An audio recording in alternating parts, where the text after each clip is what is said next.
สัมมาสัมพุทธเจ้าพระเจ้าแก้วทั้งสามประการอันมีพระพุทธพระธรรมพระสงฆ์เป็นตีเปิงอันสูงสุดของหมู่เฮาเจ้าพุทธทั้งหลายก็กราบไหว้สามายังพระมหาเถระพระเถระพระสังฆาธิการครูบาอาจารย์จุรุจุตนด้วยความเคารพยิ่งก็เจริญสุขเจริญธรรมจงบังเกิดมีแด่ตันสาธุชนพุทธบริษัทจุบูจูคนตีกำลังสดับหับฟังกับรายการธรรมะกำยองกับตุเจ้ายองป่าสร้างฟังธรรมะสบายสบายสไตล์ตุปีแดงมาแล้วเน้อสดาญาติโยมตั้งหลายทุกๆวันเสาร์ตั้งแต่เวลา8 โมงจนถึง10 โมงโดยประมาณ2 ชั่วโมงเต็มๆที่เราจะได้มาพบปะเจอมามามาเอาการเอางานต่างๆมาบอกกับศรัทธาญาติโยมทั้งหลายพร้อมกับนำปกิณกะต่างๆมามามาเล่าสู่กันฟัง เจ้าวันนี้ก็ตรงกับวันเสาร์ตี3 มกราคมวันนี้ก็เป็นวันพระใหญ่วันหนึ่งขึ้น15 ค่ำเดือน 4วันนี้บางคนบางท่านก็กำลังไปทำบุญอยู่ในวัดในวาอย่างบ่ได้ปิกได้ปอกมาก็บ่เป็นอย่างเดียวมาพอเอาย้อนหลังก็ได้สดายญาติโยมทั้งหลายเพราะว่าเฮาไล่สดตัวแล้วก็ตั้ง Facebook ตั้งวิทยุหรือว่าจะเป็นช่อง YouTube ไปพอย้อนหลังเอาก็ได้ก่อนอื่นก็ต้องขอสวัสดีปีใหม่วาระดีถีขึ้นปีใหม่กับศรัทธาญาติโยมกันจูคนวาระดีถีขึ้นปีใหม่ปี69นี่ก็ขอจูคนนั้นมีแต่สิ่งดีๆเข้ามาในชีวิตเงินทองไหลมาเทมามีกินมีใจบ่ขัดสนมีความสุขความเจริญผ่านพ้นอุปสรรคทั้งหลายอย่างมันพ้นไปต่อไปก็ขอสุขสบายกว่าที่ผ่านมาบุญรักษาคุณพระคุ้มครองกันจูคนเจ้านี่เป็นเจ้าแหลกของวันพระของปีใหม่เริ่มต้นตีดีสดาญาติโยมทั้งหลายหลังจากสังสรรค์กันคนลูกหลานที่ไปอยู่ต่างจังหวัดไปทำงานอยู่ต่างบ้านต่างเมืองก็ได้ปิกได้ปอกมาหาพ่อหาแม่ได้มาสันมนงานสันเล่ากันภายในครอบครัวตอนนี้ก็เริ่มทยอยได้ปิกกันละก็ยังอยู่ใน7 วันอันตรายกันอยู่เนอะสดาญาติโยมทั้งหลายยังอยู่ใน7 วันอันตรายกันอยู่ก็ระมัดระวังกินก็พอให้พอดีประเดี๋ยวนี้เปิ้นมีการปรับแบบเปิ้นห้องว่าปรับนักเหลือเก่าบ่เหมือนแต่ก่อน ระวังไผเมาแล้วก็อยู่กับบ้านกระจองเมาแล้วก็รับอยู่บ้านบ่ต้องขับรถไปหันไปนี่ใครได้ยังเอาคนที่เบิ่นบ่เมาเนี่ยเปิ้นไปซื้อมา ซื้อมาหือสดาญาติโยมทั้งหลายก็บางคนก็ยังติดลมกันอยู่ ยังเก็บตกแบบเหมือนปีหนึ่งมีเฮกเตอร์หนึ่งปีหนึ่งมีเฮกเตอร์หนึ่งเอาเต็มตีก็พอให้พอดีแล้วก็ไปลืมดูแลสุขภาพร่างกายของโตเก่าตัวปีนี้รู้สึกว่าอุบัติเหตุบาดหนักบาดหลายเหมือนกูปีที่ผ่านมาแสดงว่าเฮามีความระมัดระวังบ่ประมาทเพราะว่าความประมาททำมือเฮาพลาดพลั้งทำมือเฮานี่ได้เสียเงินเสียทองเสียชีวิตกันไปหลายหนักต่อหนักเนาะก็พยายามเนอะสดาญาติโยมทั้งหลายเอาหมกหอมปากหอมคอปอ วันนี้ก็อากาศ ก็แปรปรวนอยู่ยังหนาวกันอยู่วันนี้ก็หนาวอยู่นะสดาญาติโยมทั้งหลายวันนี้รู้สึกว่าหมอกจะลงเนื้อตังอำเภอป่าซังจังหวัดลำพูนนี่นะหมอกจะลงมาก็ดูแลสุขภาพกันตัวอาตมาภาพก็กำลังอยู่ในการประพฤติวัดปฏิบัติธรรมเข้าลุกขมูลกรรมอยู่ตีหน้าวัดจังกั้มวันนี้เป็นเข้ากรรมเป็นรองวันสุดท้ายละวันภูเป็นวันสุดท้ายอาตมาก็ปีกโตมาจัดรายการมามาเป็นกูเป็นกีมกัสดาญาติโยมกันก็เอาบุญการปฏิบัติธรรมมาฝากกัสดาญาติโยมกันจูผู้จูคนนอนตูบก็หนาวสดานอนตูบก็หนาวก็เขาก็ต้องไปรวมกันเป็นการสร้างบุญสร้างกุศลกันตัวเอาล่ะสดาญาติโยมทั้งหลายก่อนที่เราจะเข้าในเรื่องของปกิณนะคะต่างๆวันนี้ตุกปีแดงเอาอย่างมามาจ้าเอาอย่างมาบอกมากล่าวกับสดาญาติโยมกันก็ขอประชาสัมพันธ์กันยังเหลือ2 งานสดาญาติโยมทั้งหลายที่จะได้ประชาสัมพันธ์คือสดาญาติโยมได้รับรู้เป็นการบอกบุญกับสดาญาติโยมกันปีใหม่ปีวันแล้วสั่งบุญสั่งกุศลต่อส่งท้ายปีเก่าต้อนรับปีใหม่ก็สามารถรวมบุญกันได้นะถึง2 รายการเตียตมภาพหรือว่าตุปีแดงนี่จะเอามาบอกมากล่าวกับสดาญาติโยมกันข่าวแรกก็คือทิพย์ห่มผ้าหื่นน้องขอเชิญรวมเป็นเจ้าภาพแจกผ้าห่มกันหนาวอุปกรณ์การกีฬาอุปกรณ์การเฮนขนมตุ๊กตาและอื่นๆอย่างก็ได้เนื่องจากเป็นวันเด็กแห่งชาติอาตมาภาพจะจัดทริปไปแจกของบนดอยสดาญาติโยมทั้งหลายหากสดาญาติโยมใครง่ายใครหอมใครมีส่วนรวมในการทำบุญในครั้งนี้ที่จริงแล้ววันที่10จะเป็นวันเด็กแห่งชาติแต่อาตมาภาพจะไปแจกคือละอ่อนนักเรียนบนดอยที่โรงเรียนบ้าน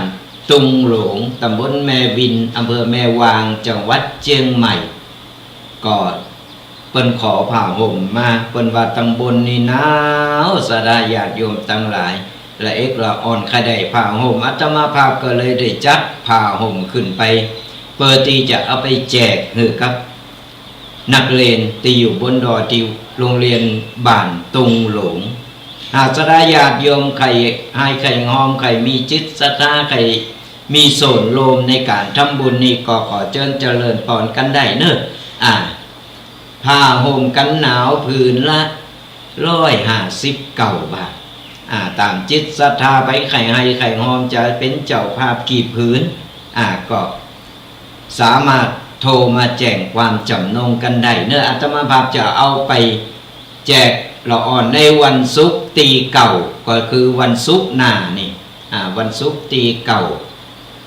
มกราคม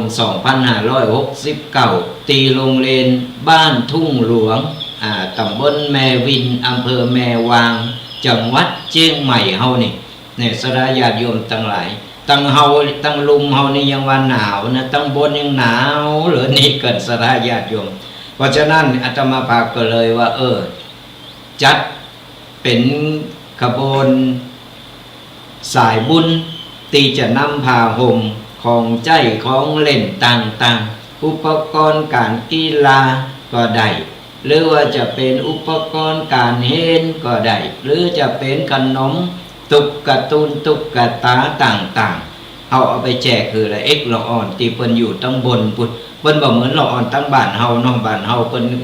มีเปิดเลิกแต่ตั้งบนนี่มันยากเพราะฉะนั้นหากสดาญาติโยมมีจิตศรัทธาใครให้ใครหอมตามจิตศรัทธาก็ได้สดาญาติโยมทั้งหลายจะได้มีส่วนรวมตัวกันอาตมาภาพจะเอาคณะสายบุญนี่ตอนนี้รถตู้สองกันนี่เต็มแล้ว และก็ยังมีแห่งการหนึ่งกำลังจัดสรรกันอยู่และก็มีรถโซนโตไปเป็นขบวนก็หลายกันอยู่สลาญาติโยมต่างหลายไผไข่ให้ไข่หอมหรือว่าไผไข่ลมเป็นเจ้าภาพ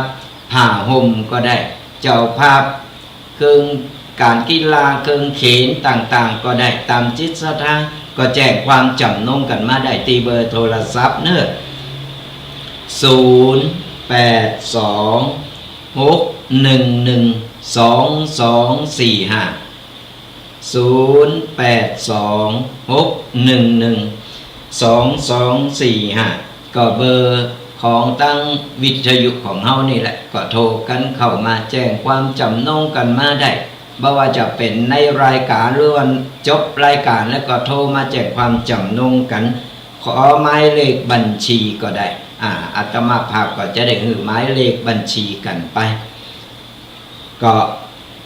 เล็กๆน้อยๆเป็นบุญเป็นกุศลสดาญาติโยมทั้งหลายบัดนี้ตกบุญยิงปีใหม่ปีหวานอันใดที่เฮาช่วยเหลือกันได้ก็ช่วยกันไปเปิ้นที่เปิ้นเดือดร้อนเปิ้นได้รับความเดือดร้อนอย่างเล็กๆน้อยๆเป็นบุญเป็นกุศลเฮาได้ทำแล้วเฮาก็ปลื้มปีติปลื้มปีติยินดีในการที่เฮาได้สร้างได้ทำสั่งสมกันเอาไว้หรือว่าชงท้ายรายการนี่ก็แจ้งชื่อแจ้งตีอยู่กันมาแล้วก็เฮาจะจดเอาลายหมายเอาชื่อก็แล้วก็จะมาอนุโมทนาบุญหือกัสทาญาติโยมกันจะได้มาประกาศหือเทวบุตรเทวดาเพิ่นได้ฮู้ได้หันได้รับฮู้ได้ลงอนุโมทนาบุญกันตอนตะวานี่อาตมาพาไปปฏิบัติธรรมอยู่ก็มีสนญาติโยมโทรกันเข้ามาโลมเป็นเจ้าภาพกันหลายท่านก็ขออนุโมทนาบุญตยเนอะขออนุโมทนาบุญกับแม่ครูเหรียญทองนี่ FC ประจำของเฮาบัลละบัลลืมกันก็รวมทำบุญมาผ้าห่ม1 ผืนและขนมเป็นจำนวนเงิน300 บาทขออนุโมทนาบุญตยเนอะและก็มามีป้าทัศนีบ้านไฮรวมบุญผ้าห่มมา1 ผืน159 บาทขออนุโมทนาบุญตยและก็ท่านเดี๋ยวก่อนเนอะไปฟังโทรมาตอนนี้โอ้เสียงดังฟังชัดเนี่ยว่าแต่นั้นก็ได้มามีนางสาวสุรีรัตน์เป็นอยู่แม่สายพุทธเป็นโลมบุญมาแหม1,000 บาทขออนุโมทนาบุญตยเนอะว่าแต่นั้นก็ได้มามีนางพันนีจี้รัตน์อันนี้เป็นอยู่บ้านตีนดอยนี่อยู่ไกลอยู่หิมนี่พร้อมกับครอบครัวรวมบุญมาแหม500 บาทขออนุโมทนาบุญตยเนอะว่าแต่นั้นก็ได้มามีแม่แสงวัน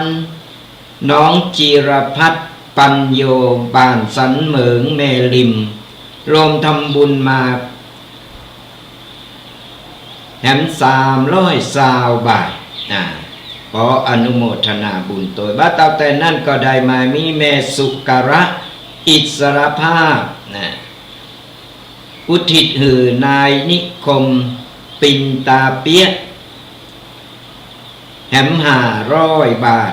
ขออนุโมทนาบุญตยและพระเจ้าแต่นั้นก็ได้มามีสายบุญผู้บัพประสงค์ออกนามโรงบุญมาแหม130 บาทก็ขออนุโมทนาบุญตยเนอะขอบุญกั้มบุญชูบุญรักษากันเนอะหากจะได้ญาติโยมใครให้ใครหอมใครลงกินงมตาลก็ขอเชิญเจริญพรเดี๋ยวสักกรรมเอาเปิดสายหน้าไม้ก็สามารถโทรมาแจ้งมาจดเอาลายหมายเอาจื่อกันได้เนอะก็หรือว่าจะเป็นนอกรายการก็ได้ใครเป็นเจ้าภาพผ่าห่มหือความอบอุ่นกับน้องนักเลงที่เป็นอยู่บนดอยนะจะเป็นเจ้าภาพกี่ผืนก็แจ้งความจำนงกันได้หรือว่าจะรวมเป็นเจ้าภาพอย่างอื่นก็ได้ก็แจ้งกันเข้ามาเนอะ เบอร์โทรศัพท์0826112245อาตมาภาพก็จะได้นำเอารายหมายเอาจื่อของท่านนี่เอามาอนุโมทนาบุญเอามาประกาศคือกัสทาญาติโยมคือกับเทวบุตรเทวดาเปิ้นได้เป็นสักขีพยานเปิ้นได้รับ หับหู้กันขอสุมาอภัยกันด้วยหรือว่าไผใครไปขึ้นไปแอวตัวไปโรงแจกตัวก็แจกความจำนงกันมาตอนนี้รถตู้2กันเต็มละยังเหลือแห่งกันเนี่ยไผใครไปก็แจ้งกันมาการรถไปปิกนี่ก็อยู่300 บาทสดาญาติโยมตั้งหลายขึ้นไปแอวบนดอยไปอยู่ปางจ้างเมวินไ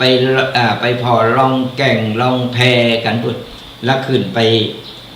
วัดที่สวยงามที่อยู่บนดอยพุทธหลายที่หลายตั้งก็แจ้งความจำนงกันมาและมีข่าวประชาสัมพันธ์ในข่าวหนึ่งอันนี้ก็บดีละบดีลืมกันเนอะสดาญาติโยมต่างหลายขอเชิญคณะสงฆ์คณะศิษยานุศิษย์วัดพระพุทธบาทตากผ้าทั้งบรรพชิตและก็คฤหัสถ์และลูกศิษย์ลูกหาของหลวงพ่อเจ้าคุณพระบาทพิทักษ์หลวงพ่อเจ้าคุณพระบาทพิทักษ์ตลอดถึงญาติโยมที่เคารพนับถือได้ไปรวมทำบุญเป็นกตัญญูกตเวทิตาคุณในวาระโอกาสสุดท้ายที่จะได้พระราชทานเพลิงศพเป็นบูชาพระคุณงานพระราชทานเพลิงศพพระเดชพระคุณพระพุทธบาทพิทักษ์อดีตรองเจ้าคณะจังหวัดอดีตเจ้าคณะอำเภอป่าซางอดีตเจ้าอาวาสวัดพระพุทธบาทตากผ้าพระอารามหลวงจะมีขึ้นในระหว่างวันที่19ถึง25 มกราคมพศ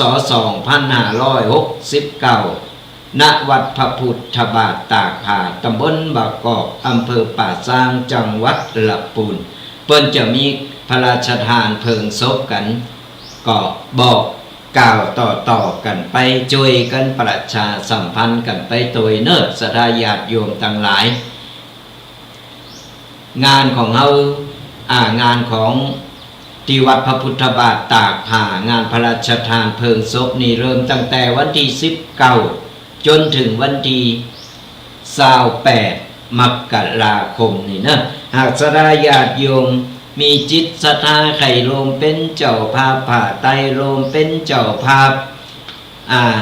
อัฐบริขารต่างๆในงานนี้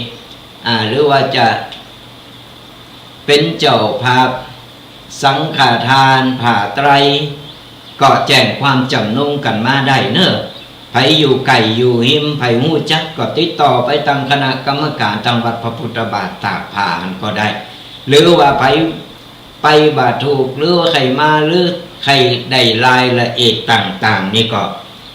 สามารถโทรเข้ามาได้เบอร์เก่าเบอร์เดิมนี่แหละอาตมาภาพก็จะเป็นสะพานบุญเป็นสายบุญหรือสดาญาติโยมว่าติดต่อตีไหนอย่างใดเนาะก็ใครสามารถมาได้ก็มาตีวัดพระพุทธบาทตากผ้าของเฮาได้เลยหรือว่าใครจะสอบถามรายละเอียดจะจองเป็นเจ้าภาพอะไรอย่างบ่ว่าจะเป็นอาหารเป็นอาหารน้ำปานะต่างๆตั้งแต่วันที่19จนถึงวันที่28ก็แจ้งความจำนงกันมาได้บอกเบอร์เดียวนี่แหละเบอร์เดิมนี่แหละมันจะได้สดาญาติโยมอีพ่ออีแม่จะได้บังงงจะได้บ่สับสนเนาะก็ใครรู้รายละเอียดอะไรอย่างถึง2 งานนี่ก็สามารถโทรเข้ามาเบอร์เดียวเฮาก็จะมีกรรมการของเฮาคอยเช็คคอยดูคอยให้ข้อมูลต่างๆก็ตีแน่ๆฝากประชาสัมพันธ์กันไปโดยงานพระราชทานเพลิงศพพระเดชพระคุณพระพุทธบาทพิทักษ์เนี่ยอดีตรองเจ้าคณะจังหวัดลำพูนอดีตเจ้าคณะอำเภอป่าซางอดีตเจ้าอาวาสวัดพระพุทธบาทตากผ้าของเฮาจะมีขึ้นในวันที่19ก เริ่มตั้งแต่19นี่เนอะจนถึงวันที่25มกราคมสะดวกสบายวันไหนพร้อมวันไหนก็ขอเชิญเจริญพรมาโฮมกินโฮมตาลมาโฮมงานกันเนอะสดาญาติโยมฝากประชาสัมพันธ์และบอกกันต่อกันไปตัว2 งานที่อาตมาภาพได้นำมาประชาสัมพันธ์สดาญาติโยมได้หับทราบได้หับหู้สะดวกอย่างใดก็สามารถไปโฮมกินโฮมตานไปรวมบุญกันได้หรือว่าใครสอบถามรายละเอียดต่างๆก็เบอร์เก่าเบอร์เดิมโทรกันเข้ามาบ่ว่าจะเป็นจบรายการแล้วก็โทรเข้ามาได้ติดต่อเข้ามาได้สอบถามไม่ว่าจะเป็น2 งานใดก็ตามโทรกันเข้ามาใจเบอร์เดิมเบอร์เดียว0826112245ก็ฝากประชาสัมพันธ์กันไปตัว เริ่มไขวัดเริ่มกะแอมกะไอนี่ต้องขอสุมาอภัยตัว โดนหมอกโดนเหมยตึงวันสดาญาติโยมทั้งหลายดูแลสุขภาพกันตัวคอก็เริ่มแห้งไปอรักษาญาติโยมทั้งหลายได้ประชาสัมพันธ์ได้ตักตายได้ได้กันไปแล้ววันนี้ได้นำอปกิณกะอัญญางามามามาเล่าสู่สดาญาติโยมฟังกันก็เอาเรื่องไก่โตนี่แหละที่เราจะเอามามาบางคนก็ยังสับสนในชีวิตอยู่ว่าบ่ฮู้จะเดินอย่างใดบ่ฮู้จะไปอย่างใดกล่าวอย่างใดก็เพราะฉะนั้นแล้วเฮาตั้งสติเอาไว้อย่างเดียวเฮาผู้คนน่ะบ่มีไผด้อยกว่าไผทุกคนมีความสามารถเฉพาะตัวของแต่ละคนเพราะฉะนั้นเราจะไปดูถูกโตเก่าจะไปว่าโตเก่าจะไปติเตียนดูถูกโตเก่าแล้วก็ขนาดโตเก่ายังดูถูกโตเก่าแล้วคนอื่นน่ะเขาจะกึดอย่างไรเพราะฉะนั้นเราต้องให้กำลังใจโตเก่าทำโตเข้มแข็งบ่ว่าจะเจอเหตุการณ์อะไรอย่างต่างๆถือว่าเป็นบทเรียนวันนี้ก็เลยก้อนใกล้เอาปกิณกะเกี่ยวกับปนว่า9 วิธีเดียวดายแต่แข็งแกร่งนี่คนเฮามันก็สดาญาติโยมทั้งหลายมันเป็นสัจธรรมเกิดมาแล้วเฮาเกิดมาแล้วเฮาก็ต้องมาตอนมานี่เฮามาคนเดียวเริ่มเติบโตขึ้นมาเฮาก็เริ่มมีญาติมีพ่อมีแม่มีญาติสนิทมีสหายมีเพิ่มเข้ามาเรื่อยๆเฮาก็ต้องปรับตัวเฮาแล้วก็มันก็จะมีไอ้หยังหลายๆอย่างเนี่ยเข้ามาในชีวิตของเฮาเพราะฉะนั้นถึงบอกว่าสติสำคัญที่สุดก็เฮาขาดสติไปแล้วมันก็ไปบัลลอดชีวิตของเฮาก็ไม่รู้จะไปอย่างใดจะดำเนินชีวิตอย่างใดข้อที่1เพิ่นว่ารักตัวเองเป็นก่อนที่เฮาจะไปหักไผแล้วก็ต้องไปรอไผมาเติมเต็มหรือว่ารอคนนั้นคนนี้มาหักเฮาแค่เฮาหักโตเก่าเข้าใจโตเก่าก็พอแล้วก็หมายความว่าสดาญาติโยมทั้งหลายคนเฮาถึงบอกว่าคนต้องหักโตเก่าก่อนหักโตเก่าเป็นคนโตเก่าใดว่าโตเก่าเกิดมาเพื่ออะไรหยังชอบอะไรหยังและมีความสามารถอะไรหยังนี่เฮาต้องค้นในตัวเฮาก่อนที่เฮาจะไปขอความช่วยเหลือจากคนอื่นเฮาต้องช่วยเหลือตัวเฮาก่อนบ่ว่าเรื่องอะไรหยังก็ตามมันจบที่ตัวเฮานี่เฮาจะหับเฮาจะปฏิเสธก็อยู่ที่ตัวเฮาจะเดินทางไปแบบไหนเส้นทางใดก็อยู่ที่ตัวเฮาเพราะฉะนั้นอันดับแรกคือเฮาต้องหักตัวเฮา ค้นคว้าตัวเฮาก็เอาหู้จักตัวของเฮาแล้วเนี่ยบ่ต้องไปโกอย่างนั้นพอเฮาหู้จักตัวของเฮาหู้ตัวเฮาดีว่าเฮาต้องการอย่างเฮาชอบไอ้อย่างเฮาจะเดินทางจะใช้ชีวิตแบบไหนอย่างใดแล้วก่อยไปค้นคว้าหรือว่าก่อยไปหาเอาคนอื่นมาเติมเต็มไปหาคนหรือคนอื่นมาช่วยเหลือเฮาได้บ่ใจว่าขาดความหักอยู่โตคนเดียวเหงาขาดความหักไปหือคนนั้นมาคนนี้มามันยากสดาญาติโยมทั้งหลายเพิ่นฮักก็ฮักแต่ฮักเฉพาะหน้าก็มีฮักเต็มร้อยก็มีฮักบ่เต็มร้อยก็มีฮักอย่างอื่นก็มีมันมีสปะสเปดนานาจิตต่างมันมีหลายอันหลายอย่างเพราะฉะนั้นเฮาต้องฮักตัวเองของเฮาเป็นเกาะป้องกันตัวเลยบ่ต้องก่อนเฮาฮักตัวเก่าเฮาดีพอแล้วเนี่ยใครจะมาจุกมาหลอกมาอย่างใดก็เฮาเนี่ยมันอยากเพราะมันเป็นเกาะป้องกันตัวของเฮาก็ต้องไปหาสิ่งอื่นมาเติมเต็มมือกับตัวเก่าเอาสิ่งบาดีบาดักมาเติมหันเปิ้นทำก็ใครทำมันเปิ้นได้ก็ใครได้ตาหันก็ตัณหาหลายอันหลายอย่างเฮาเอาตัวของเฮาหักตัวของเฮาดูแลตัวของเฮาสำคัญที่สุดข้อที่สองเพิ่นว่าใช้เวลาอยู่กับตัวเก่าอย่างมีคุณภาพฝึกทักษะต่างๆอ่านหนังสือการออกกำลังกายการทำในสิ่งที่เฮาทำให้โตของเฮาเนี่ยมีความสุขทำให้โตของเฮาเนี่ยโตพอหรือว่าอยู่ในโตของเฮาที่สบายใจ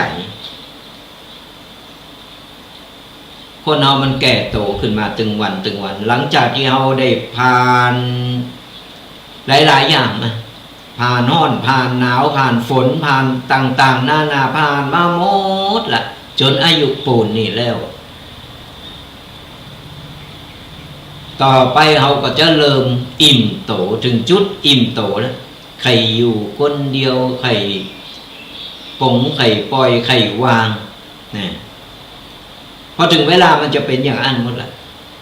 พอตอนมาเฮาก็มาคนเดียวเฮาเกิดมาคนเดียวเฮามาปะอันนี้มันส่วนประกอบภายนอกแต่พอเริ่มแก่โตเริ่มที่จะปิดไปบ้านเก่าเลยมันก็จะเริ่มแบบใครปล่อยใครวางใครปงมันเบื่อไปกูสิ่งกูอยากเพราะฉะนั้นระหว่างที่เฮาอยู่เดียวดายเฮาอยู่คนเดียวเนี่ยคนเฒ่านี่เพิ่นถึงบอกว่าคนเฒ่าในเวลาแก่โตมาเนี่ยเป็นคนขี้เหงาขี้งอม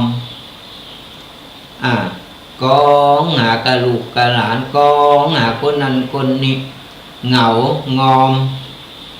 ก็เพราะว่าเฮายังยึดติดอยู่กับสิ่งต่างๆที่ผ่านมาเพราะฉะนั้นแล้วเนี่ยในเมื่อเอาหู้โตว่าแก่โตมาแล้วแก่โตขึ้นมาแล้วเฮาก็ต้องสร้างสเสบียงบุญของเฮาคือกับโตเฮาเข้าวัดเข้าว่าฟังธรรมฟังเทศน์ก็เหมือนสดาญาติโยมอีพ่ออีแม่พ่ออุ้ยแม่อุ้ยตีกำลังทำอยู่ในขณะนี้นี่คือถูกต้องเพราะว่าอย่างเฮาสร้างสมสเสบียงบุญไว้ดูเฮาบ่ฮู้จะตายเมื่อใดจะไปเมื่อใด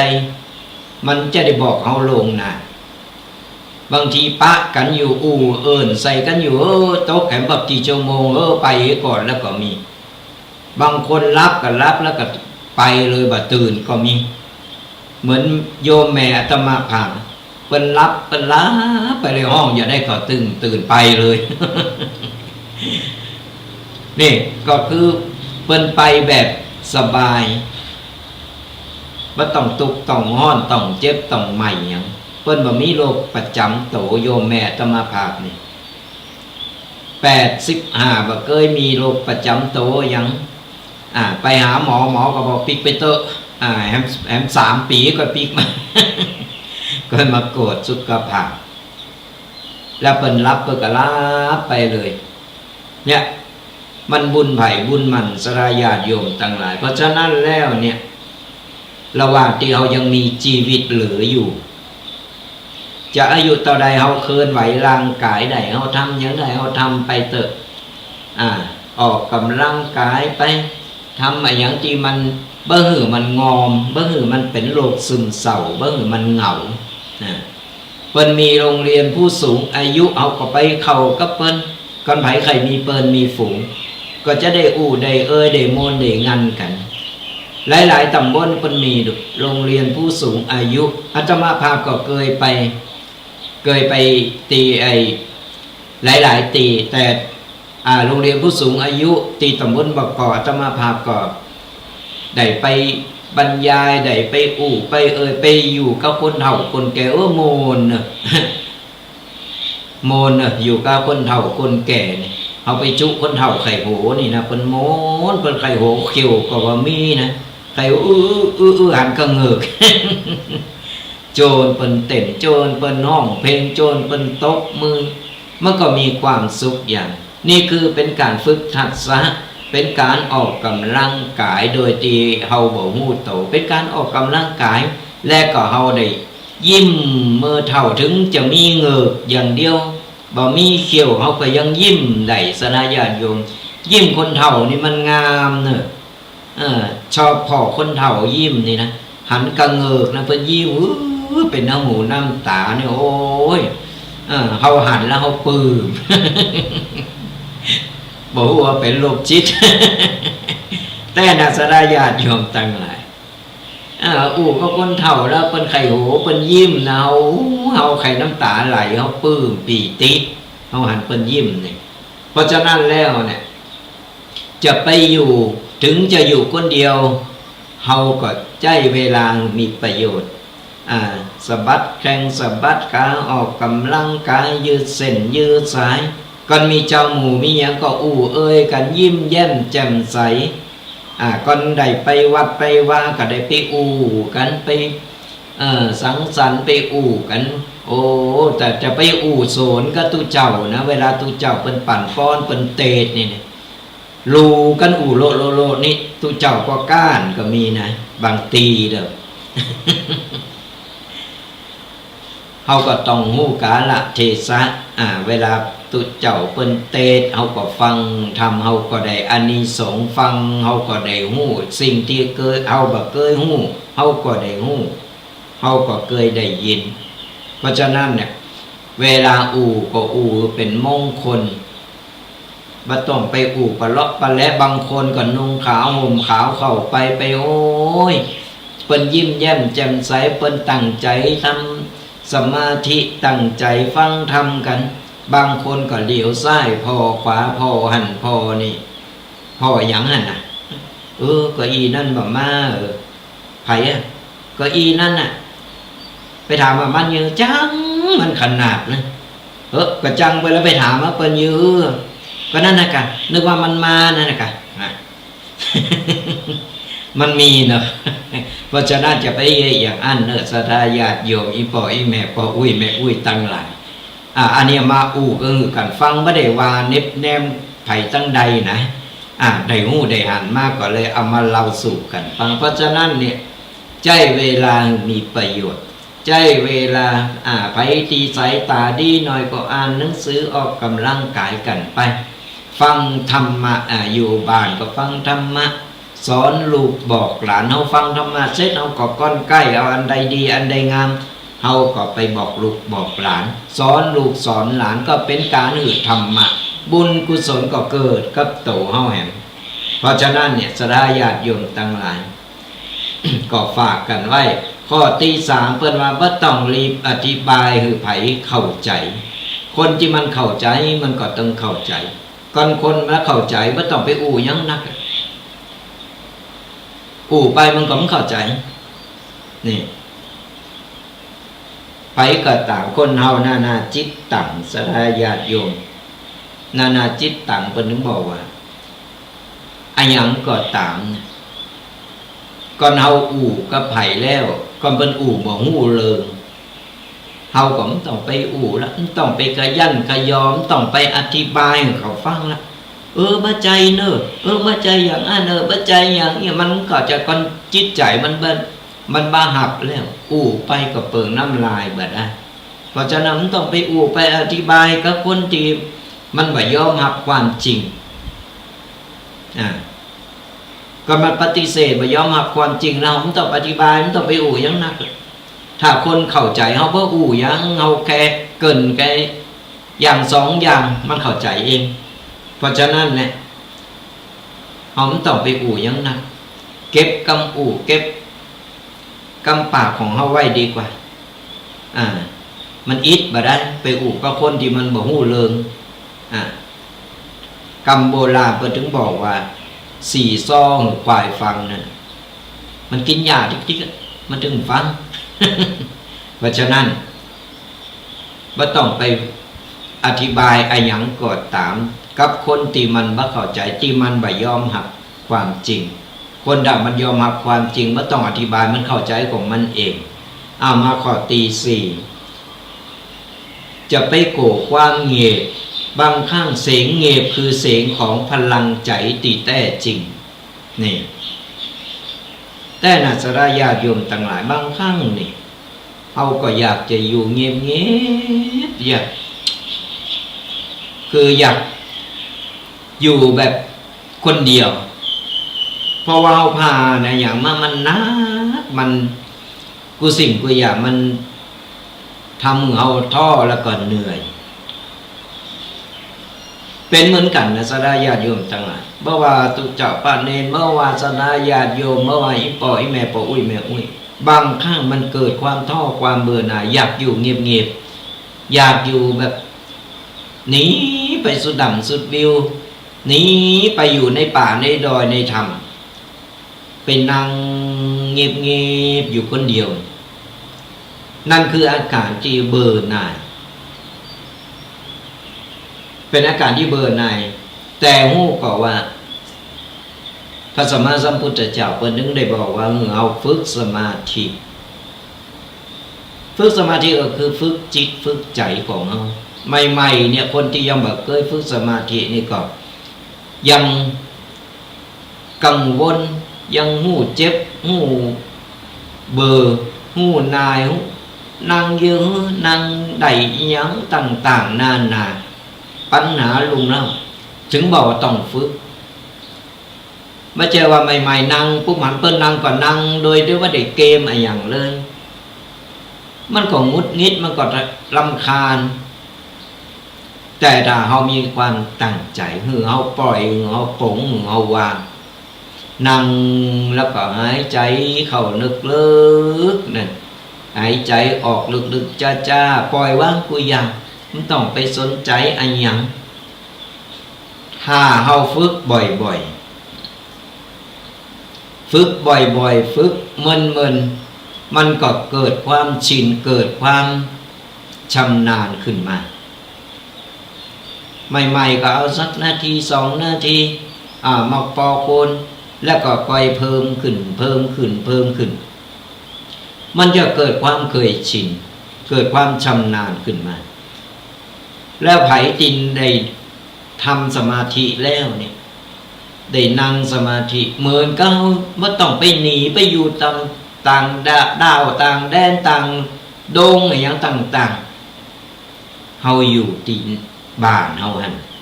แล้วก็นั่งทำสมาธิแปลงจิตใจหนูปล่อยว่าไม่อยู่ติดใจเฮานี่เองนะก่อนใจเฮาได้ปลดปล่อยได้ปล่อยวางและความเงียบนั่นมันจะทำให้เรามีความสุขแล้วก็มีพลังใจเกิดขึ้นมา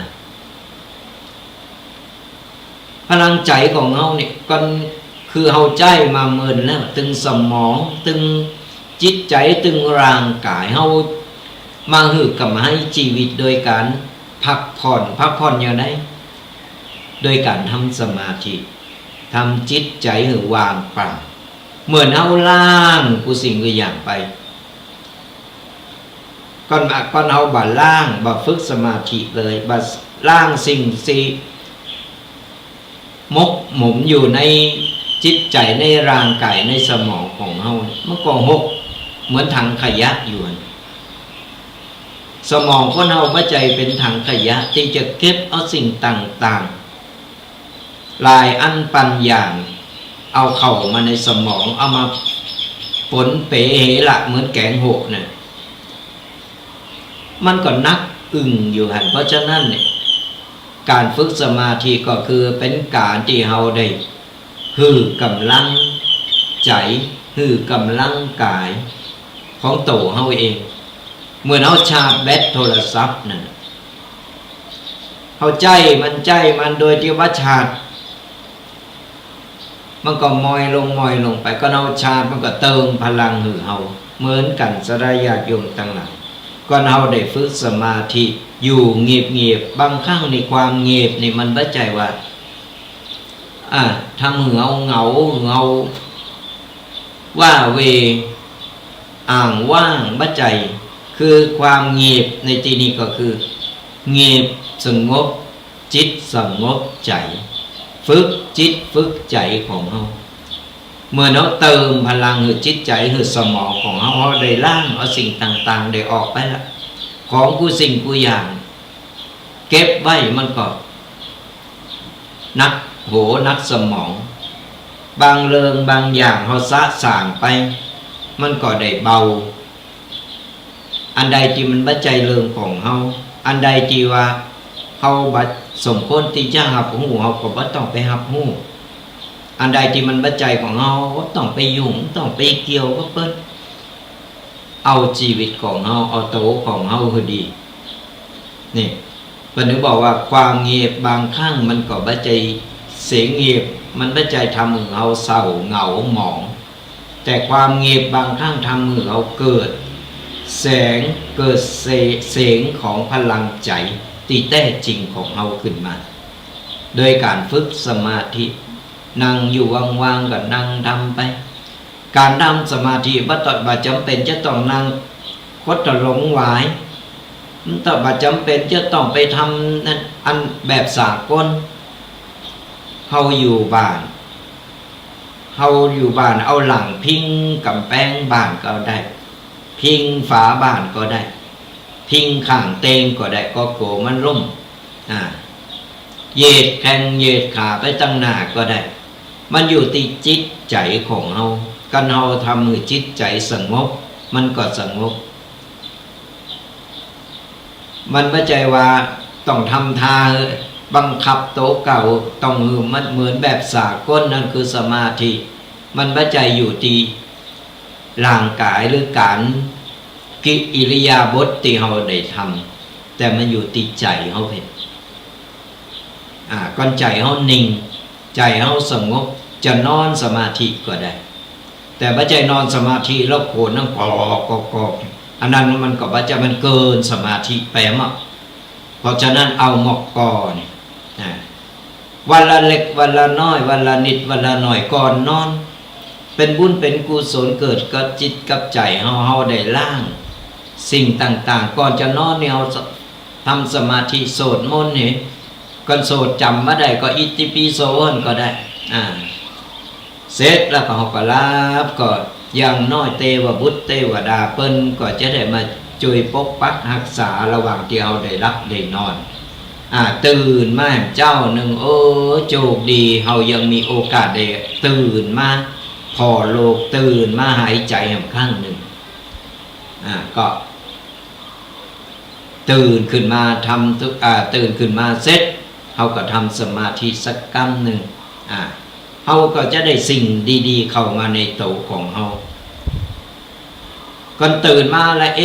อวยวายด่าหันด่านี่อารมณ์เสียนะวันนั้นวันคำแหละเขาจะเจอแต่เรื่องที่ให้เรื่องที่บดีเข้ามาในตัว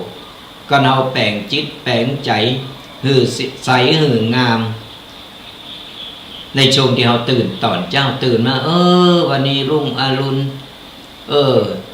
สบายได้รับพักผ่อนแล้วสบายได้ชาร์จแบตหรือโต๊ะเก่าแล้วสบายอกสบายใจยิ้มมือกับโต๊ะเก่ามัน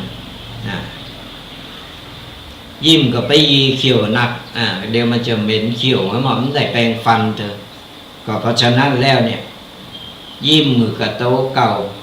เป็นการหื้อกำลังใจโตกับก็ฝากกันเอาไว้ตนมาขอตีหาสดาญาติโยมทั้งหลาย มีเป้าหมายและเดินหน้าไปเรื่อยๆอย่าเดินวนรอใครมาเดินด้วยเหมือนกันสดาญาติโยมเฮาชีวิตคนเฮากูคนมันมีเป้าหมายหมดมีเป้าหมายของแต่ละคนบ่เหมือนกันต่างคนต่างมีเป้าหมายแต่เฮาต้องก้าวเดินไม่ใช่มีเป้าหมายไว้ตั้งเป้าไว้ปุ่นแต่บ่เดินไปหาเป้ามันก็ไปถึงเพราะฉะนั้นเนี่ยเฮามีเป้าหมายไว้กับตัวเฮาว่าชีวิตเฮาจะต้องเดินไปในสายนี้ชีวิตเฮาจะต้องไปอย่างอันอย่างนี้เฮาต้องไปให้สุดจุดหมายปลายทางของเฮาก้าวเดินไปทีละขั้นละขั้นก้อยๆก้าวเดินไปจะไปก้าวกระโดดจะไปก้าวกระโดดอย่างไรก่อนมันไปสะดุดขาโตเก่ามันหกล้มขึ้นมามันตาวขึ้นมาเนี่ยมันจะเจ็บก็แปลความว่าเฮามีเป้าหมายไว้ตั้งไว้แล้วเฮาต้องทำให้ถึงเป้าหมายที่เฮาตั้งไว้ค่อยๆก้าวค่อยๆเดินไประหว่างทางแต่ระหว่างทางที่เฮาเดินไปเนี่ยเฮาจะเจออุปสรรคหลายๆอย่างแต่เฮาก็ต้องค่อยๆตั้งสติก้าวเดินไปตั้งสติให้มันเสียงเห่าเสียงหอนอุปสรรคต่างๆระหว่างทางที่เฮาเดินมันเจอกันหมดกูค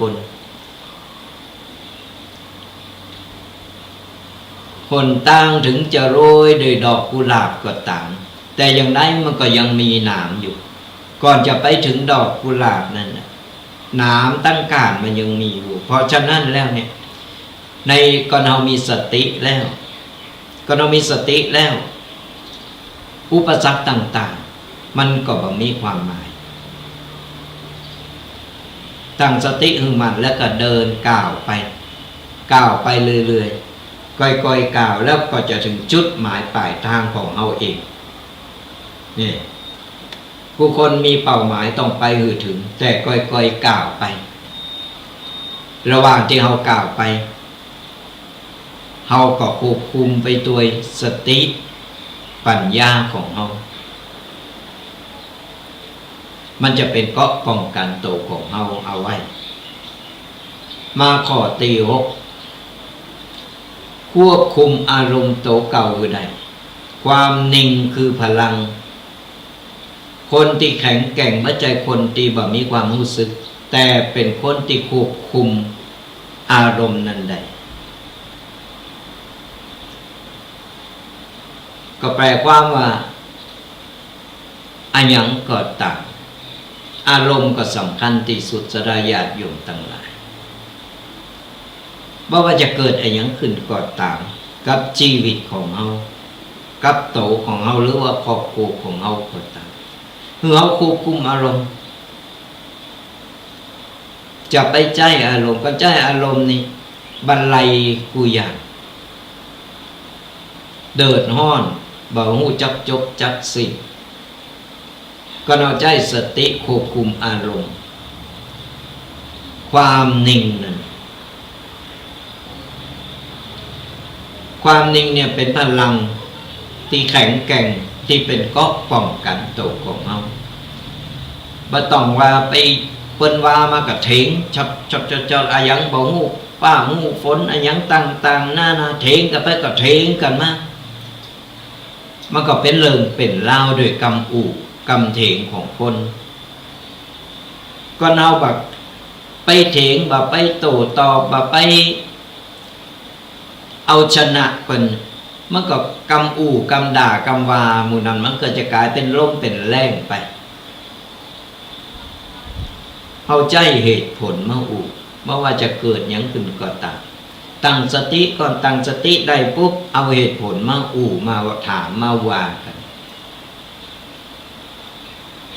แปลงใจของเราหื่นนิ่งไว้ยิ้มไว้ก่อนก็เอานิ่งแล้วยิ้มไว้นั่นคือชัยชนะเอามาแล้วมันใครว่าใครเนี่ยก็เรื่องของมันอิดเดี๋ยวก็เขาก็ปล่อยว่า ก็เหมือนกันสดาญาติโยมทั้งหลายก่อนเอาเตวตั้งไปหมาข้างบ้านนะหมาตามหนตั้งข้างหนตั้งนี่เห่าหอนใส่แล้วเราจะไปเห่าตัวมันกันเราจะไปเถงมันยังกันจะไปเห่าเนอห้ามมันได้ห้ามหมาเห่าห้ามมันไม่ได้เฮาห้ามหูห้ามจิตห้ามใจเฮาดีกว่าเฮาเตวหนีไปก็เราหนีไปไกลๆมันก็ขี้ข้านเฮามันก็ยุดของมันเองนั่นแหละ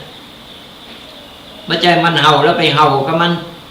ไปพอเก็บบ่หินเก็บกิ่งไม้เอาไปไล่บุบไล่ตีเพิ่นไล่เตะไล่ตีมันก็เห่าติ๊กๆอะมันก็กลัวตายกลัวเจ็บเหมือนกันด้วยมันก็ป้องกันโตมันเฮาก็ป้องกันโตเฮาเนี่ยต่างคนต่างก็เอาไปมาเป็นเรื่องเป็นเล่ากันไปนี่ก็ฝากกันเอาไว้ควบเรื่องอารมณ์เนี่ยควบคุมให้ได้สดาญาติโยมทั้งหลายอารมณ์เนี่ยเป็นตัวต้นเหตุก็เฮาบังคับอารมณ์จิตใจของเฮาหื่นนิ่งได้ถือว่าเฮาเป็นคนที่มีชัยชนะไปว่าไปอะไรยังก็ตามว่าต้องไปเป็นเข่าหูหน่อยนะไปว่าไปไม่โอ้ยโอ้ยวายด่านโปรมันก็มีการเลิงการเอาสุดท้ายก็เข้าถึงโลกถึงศาลมันบ่เกิดประโยชน์อย่างเลยก็เอานิ่งปล่อยมันเถอะมันใครเห่าก็เห่ามันใครหอนก็ปล่อยมันหอนไปมันใครอู้ก็ปล่อยมันเรื่องของมันไม่ใช่เรื่องของเฮา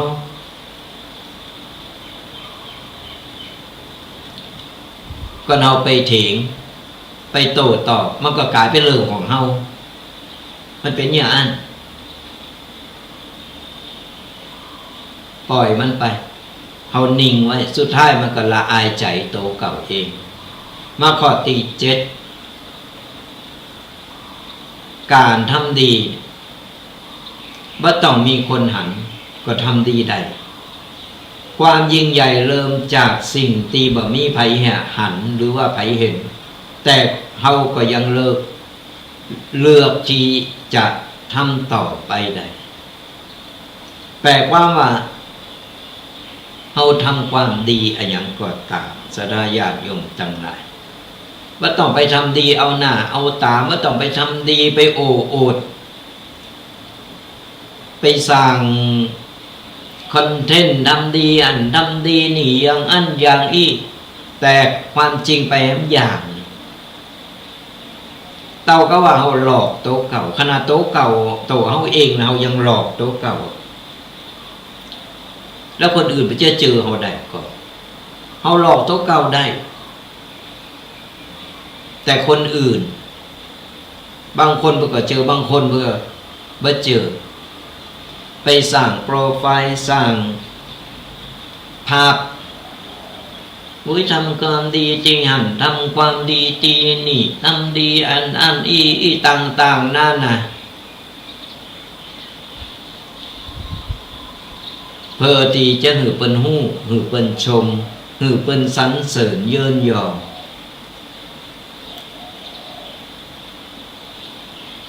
แต่ตรงกันข้ามกับการปฏิบัติของโตเก่า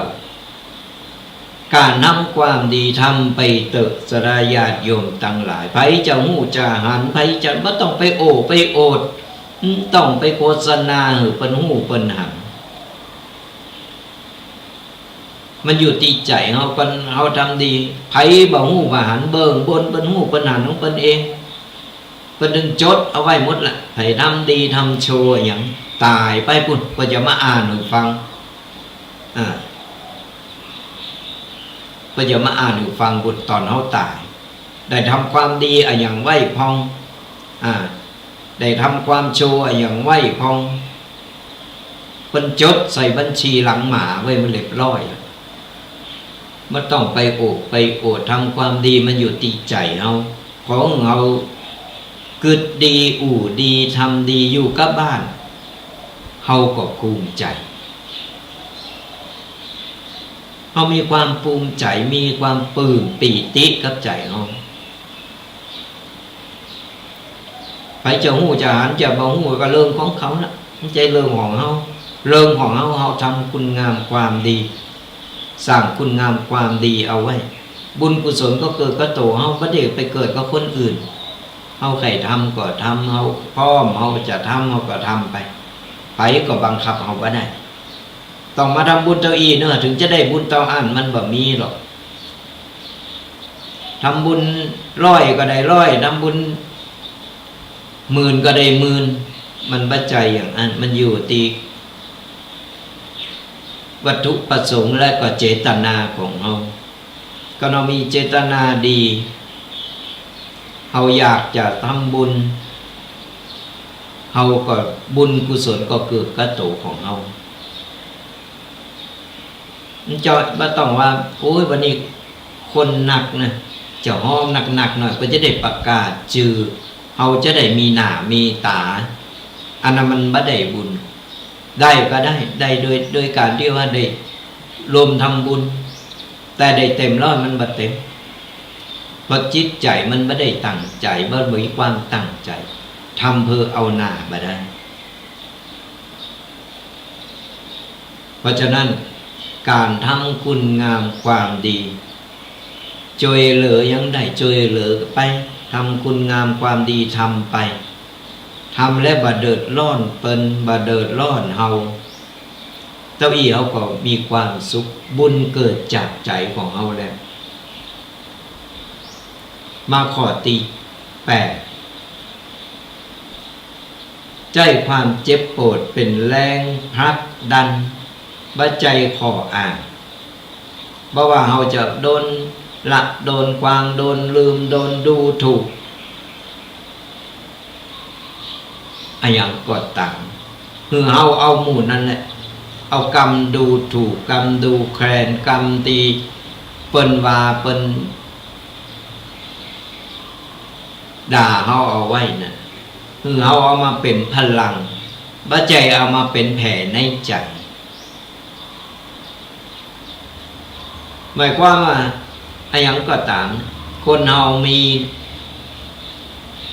ล่มมีลุกมีขึ้นมีลงเวลาเป็นลงเป็น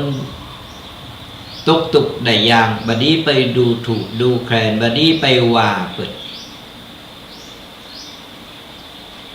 คนเฮามันบ้านแน่บ้านนอน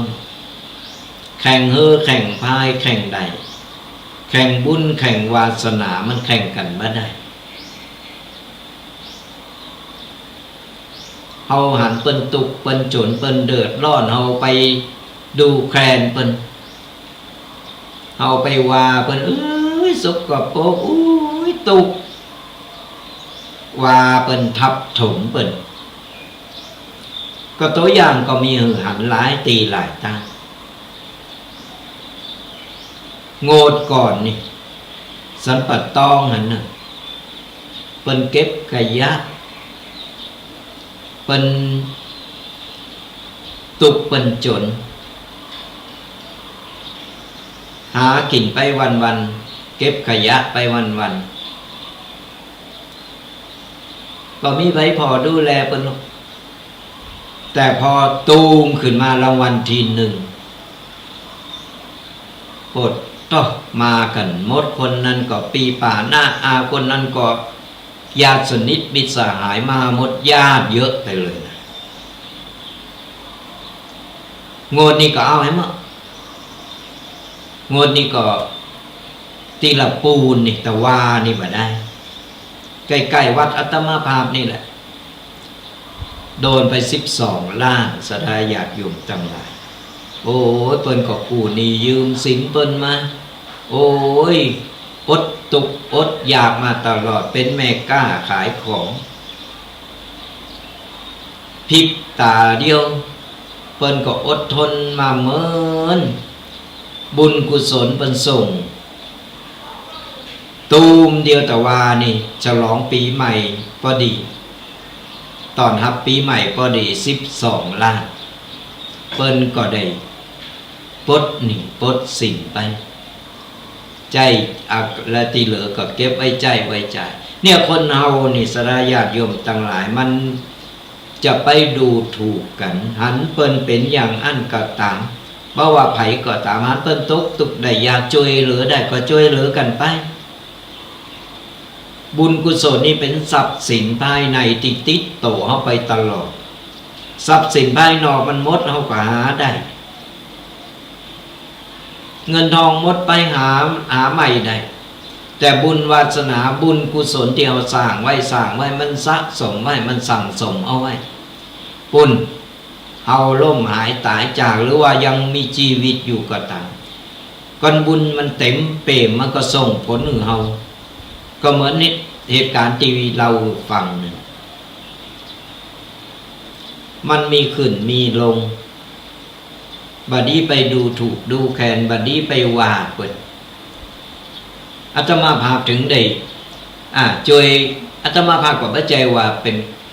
ตุเจ้าที่ร่ำรวยหรือมีเงินมีทองอะไรอย่างอาตมาภาพได้มาไปหับตาได้มาก็เก็บเปิ้นเดือดร้อนเปิ้นอย่างมาเฮาก็ช่วยเหลือได้ก็ช่วยเหลือไปตึงวันในบิณฑบาตมานี่นะได้ของแห้งได้ขนมนมเนยติ๊กอาตมาภาพก็จะเก็บไว้เพราะว่าจะเป็นมาม่าตั้งไม่ได้โฆษณาหือเปิ้นนะไม่ใช่ว่าโฆษณาแบบบ้านๆเฮานี่นะ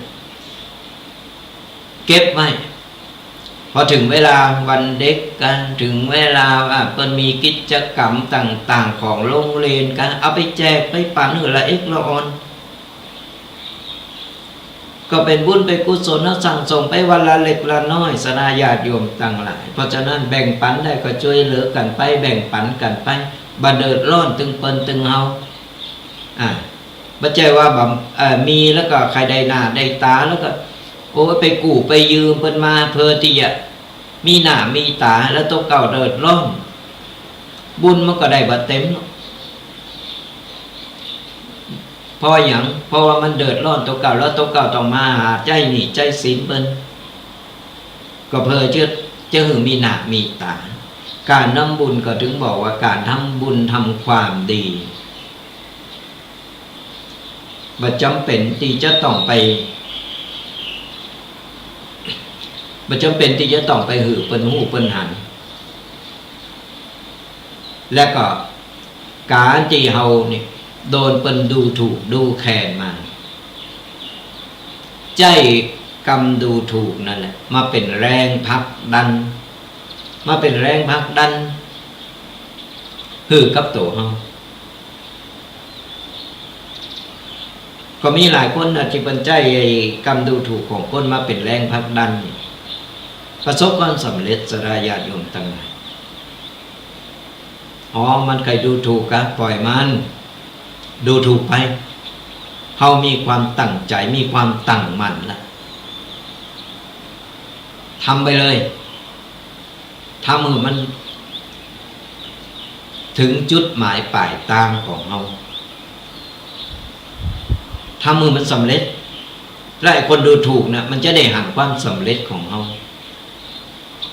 าต้องทำให้เหนือมันไม่ใช่ว่าเปิ้นดูถูกแล้วมาเป็นแผลในใจเปิ้นว่าเปิ้นดูถูกดูแคลนเฮาเย่ก็ถึงบอกแต่ต้นรายการแล้วว่าบ่มีไผด้อยกว่าไผเพียงแต่ว่าแต่ละคนมีความสามารถแตกต่างกันไป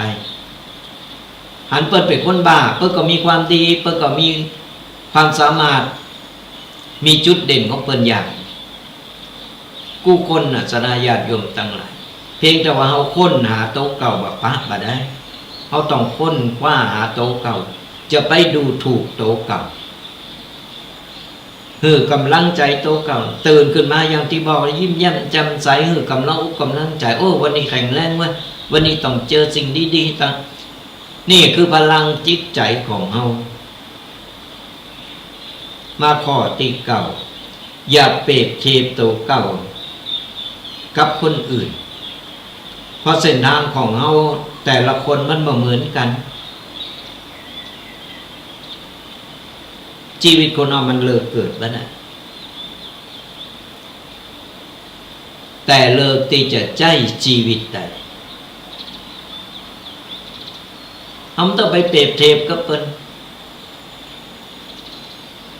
มันเส้นทางไผเส้นทางมันความสามารถแต่ละคนมันแตกต่างกันอย่างที่บอกไปว่าคนเฮาความสามารถแตกต่างกันจะเอามาเปรียบเทียบกันไม่ได้นิ้ว5 นิ้วเฮาลองสังเกตพอนิ้ว5 นิ้วมันมาเท่ากันทุกแต่ละนิ้วมีความสามารถแตกต่างกันไป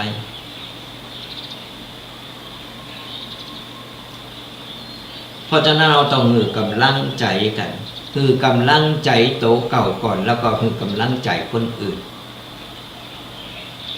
อันเปิ้นรวยเปิ้นถูกหวยอนุโมทนาสาธุเปิ้นบุญเก่าเปิ้นกับบุญใหม่เปิ้นถึงได้ส่งผลมันมีตีมาตีไปบ่ใจจู่ๆไปซื้อบันหลังบัดตาถูกหวยมันบ่มีหรอกมันมีถึงเหตุถึงผลคนที่เปิ้นถูกเปิ้นมีถึงบุญเก่า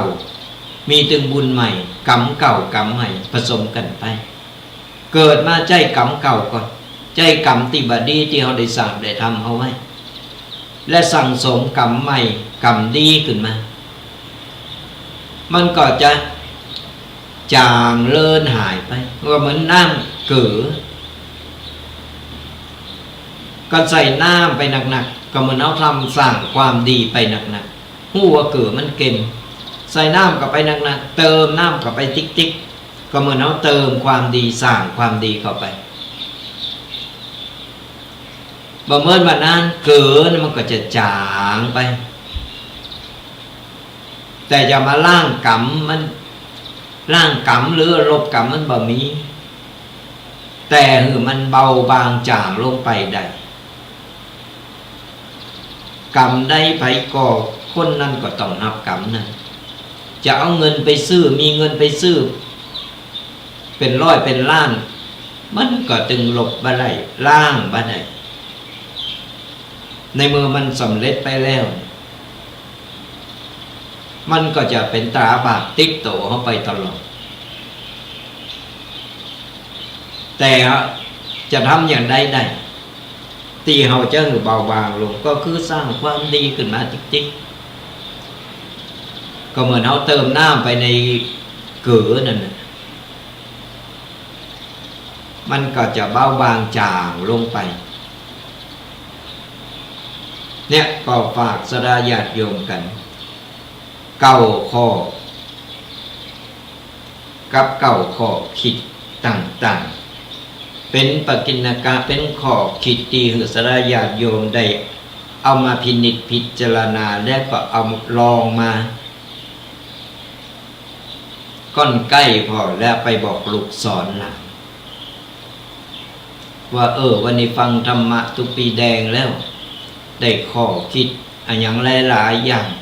ก็นำไปบอกลูกบอกหลานก็เป็นการเผยแผ่ธรรมะไปตัวสร้างบุญอยู่กับบ้านกับจองเนี่ยไม่ต้องไปไกลกูสิ่งกูอย่างมันอยู่ที่ใจของเราเองศรัทธาญาติโยมทั้งหลายมันอยู่ที่ใจของเราทั้งนั้นโดยรวมแล้วก็บอกคือศรัทธาญาติโยมมีสติตั้งจิตตั้งใจคือกำลังใจโตเก่าแล้วก็ค้นคว้าพอโตเก่าว่าต้องการอะไรอย่างเกิดมาเปิดอะไรอย่างอยู่เปิดอะไรอย่างก็เราสามารถที่จะเข้าไปพอในโตของเขาเองได้แล้วนั่นคือโตตนที่แท้จริงของเขา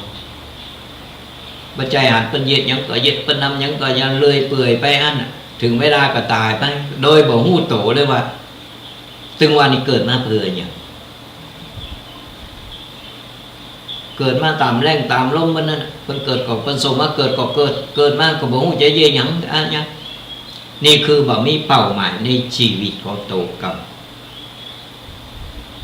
เกิดมาเพื่อสร้างความดีเปิดตีจะ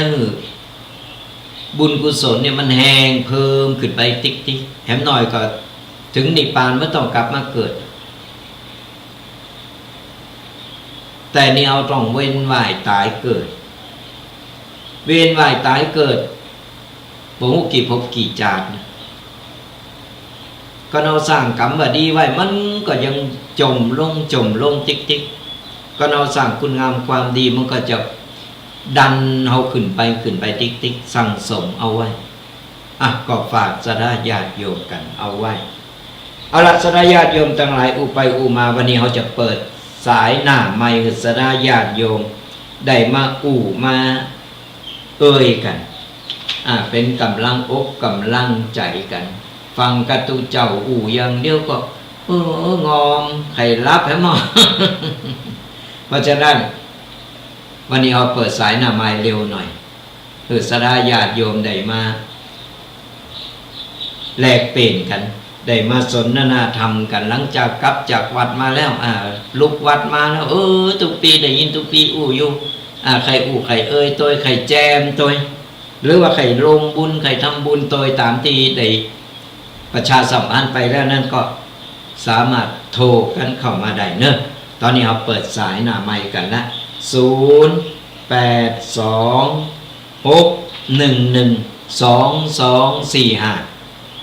0826112245โทรมา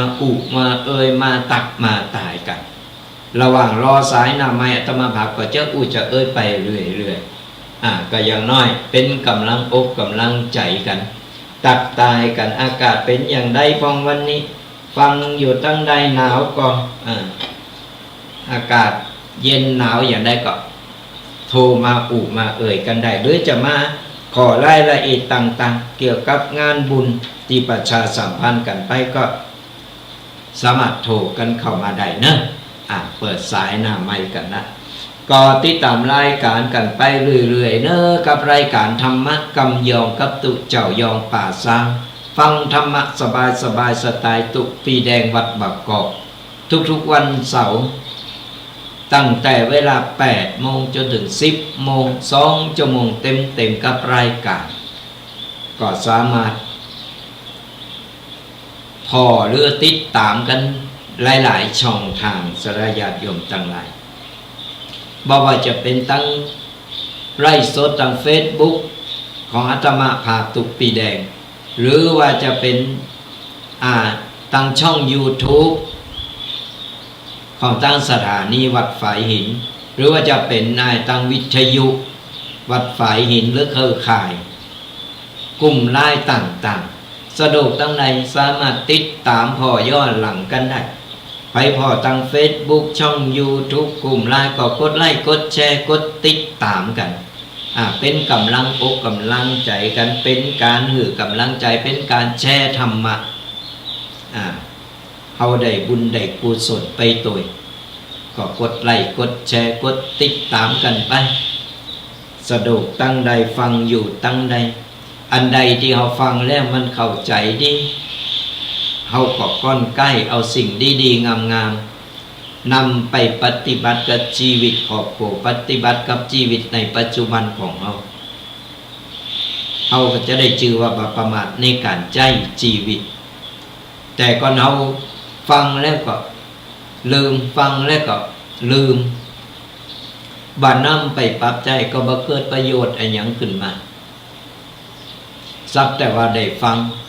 พอฟังเสร็จบอกว่าลืมไปนะบ่นำไปปรับใจมันก็บ่เกิดประโยชน์แต่ก่อนเอากับนำไปปรับใจไปบอกลูกบอกหลานสอนลูกสอนหลานเขาก็ได้บุญได้กุศลไปตัวก็โทรกันเข้ามา0826112245ก็เปิดสายหน้าไมค์กันละไปสะดวกลุกวัดมาแล้วกินข้าวน้ำข้าวง่ายเรียบร้อยก็โทรกันเข้ามาเนอะก็ประชาสัมพันธ์กันแห่งกรรมหนึ่ง2 รายการ2 งานเตียตมาภาพประชาสัมพันธ์เป็นงานบุญการกุศลหากสดาญาติโยมใครโฮมกินโฮมตานก็ติดต่อกันเข้ามาได้เนอะงานแรกก็คือทิพย์โฮมผ้าหื่นน้อง ก็เป็นโครงการของอาตมาภาพตีจะนำเอาผ้าห่มเอาของใจต่างๆบาว่าอุปกรณ์การกีฬาอุปกรณ์การเห็นขขนมตุ๊กตาตุ๊กตูนต่างๆและของใจของละเอกละอ่อนขึ้นไปแจกกันบนดอยในวันตีเก่ามกราคมสระญาติโยมทั้งหลายตรงกับวันศุกร์ตีเก่ามกราคม2569วันที่10ตรงกับวันเสาร์ก็จะเป็นวันเด็กแต่เราจะไปแจกคือละอ่อนบนดอยในวันตีเก่าหากสระญาติโยมไข่กินไข่ตาลไข่หอมไข่มีโซนโลมตัวก็ขอเริญพรแจ้งความจำนงกันมาได้เนอะ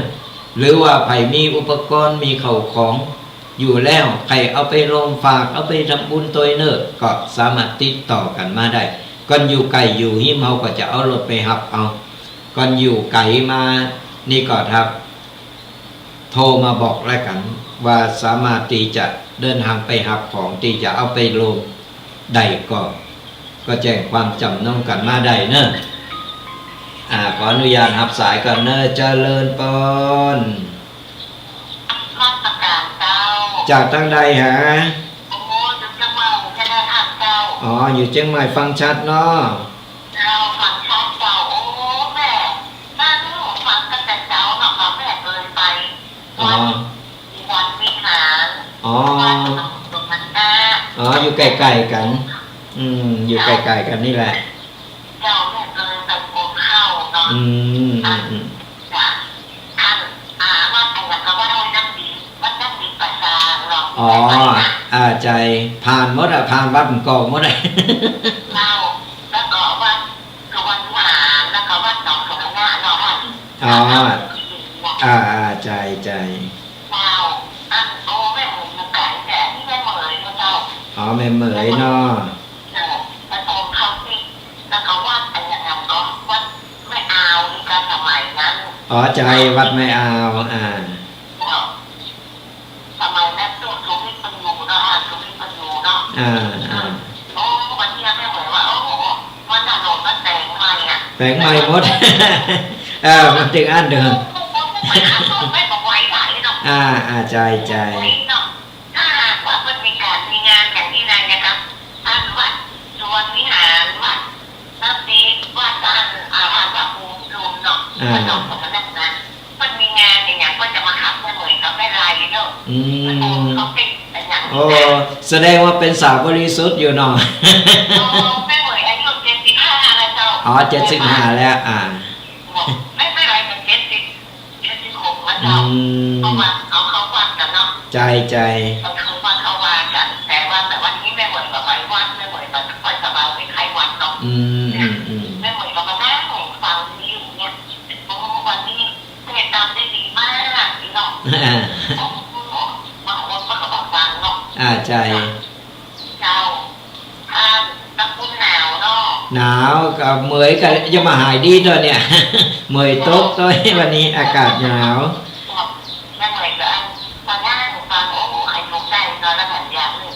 ข้าวขับรถไปได้หน่อยไปหอเปิดไม่มีบุญหรือว่ายังไงทำเป็นบุญไม่เหมือนกันจะไปแอวหาเนอได้ยินดีก็โทรมาบอกลงหน้าแล้วกันอยู่วัดประกอบตรงข้ามก็วัดพระบาทตากผ้าอยู่ตรงข้ามก็น่ะอยู่ที่ปั๊มน้ำมันนี่แหละปตทนี่ตรงข้ามนี่เลยวัดพระบาทตัวอยู่ทั้งบนเขาอยู่ทั้งลุมก็ผ่านมาก็แวะมาได้แวะมาแอวมามารู้จักกันไว้เนาะเป็นกัลยาณมิตรดีต่อกันไม่เหมือนนิตยานะมาตรการนะบุญรักษาเนอะดูแลสุขภาพตัวเนอะสาธุอันนั้นตะปูที่รูนตู้อามเราจะติดมาหาหมดแล้วหน่อยเดี๋ยวนี้นะปีที่แล้วแม่เหมยเขาไม่มนตู้อามเนาะเลยตรงแก่ก็ตั้งตู้อามเหมือนน้อยแล้วเป็นเนนบัดเดียวเพิ่นไปเจ้าอาวาสนะว้าวหลักดาวบอกแม่เหมยขึ้นเดินทางผู้ทรงองค์เนอะสาธุบุญรักษา เป็นกำลังอกกำลังใจกันไปเนี่ยเป็นการทบทวนบุญนะสดาญาติโยมทั้งหลายเขาเคยได้สั่งได้ทำได้ไปยันไปนี่เป็นการว่าทบทวนบุญแล้วก็บุญเกิดจากใจเขาก็มีความปลื้มปีตินี่เขาได้ทำได้สร้างอะไรอย่างไว้เนี่ยเป็นบุญเป็นกุศลมันก็จะติดใจเขาไปตลอดเวลาเขาล่มหายตายจากไปแล้วเนี่ย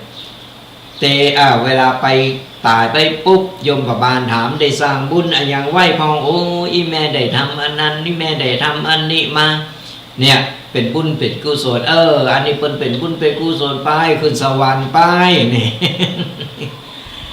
ก็โทรกันเข้ามาเด้อสดาญาติโยมทั้งหลายเป็นกำลังอกกำลังใจกัน0826112245หากสดาญาติโยมใครโฮมกินโฮมตานก็โทรมาบอกได้โทรมาแจ้งความจำนงจดเอาลายหมายเอาจื่อกันได้แต่เจ้าก็ติดข้างกันไว้ว่าอาตมาภาพจะได้จัดโครงการห่มผ้าให้น้องเนี่ยเตียนบนดอยในวันที่วันเด็กแห่งชาติในวันศุกร์ที่9เนี่ยวันเด็กแต่คือวันที่10แต่อาตมาภาพจะไปแจกในวันที่ศุกร์ที่9 มกราคมของที่โรงเรียนบ้านทุ่งหลวงอำเภอแม่วางตำบลแม่วินอำเภอแม่วางขออนุญาตนับสายกันเนอะเจริญพรจากดังใดหาเสียงคุ้นอ๋อแม่เสียงวันโทรมาแล้วก็ว่ากะเสียงคุ้นฟังชัดเจนเนาะวันนี้ชัดเจนดีค่ะแม่แสงวันเจ้าประกาศไปแล้วกรรมหนึ่งแม่แสงวันโฮมบุญมา320 บาทเนาะกับได้ยินแล้วเนาะแล้วก็อนุโมทนาบุญตัวเนอเนี่ยเป็นการสร้างบุญสร้างกุศลกันแม่แสงวันน้องจิรพัฒน์ปัญโยบ้านสันเหมืองแม่ลิมเนาะอนุโมทนาบุญตัวหนาวก็ทั้งปุ่นวันนี้หนาวเหมือนกันเนาะอากาศเย็นๆนะวันได้ขนาดตั้งลุมยังหนาวได้แล้วตั้งบนจะหนาวขนาดไหน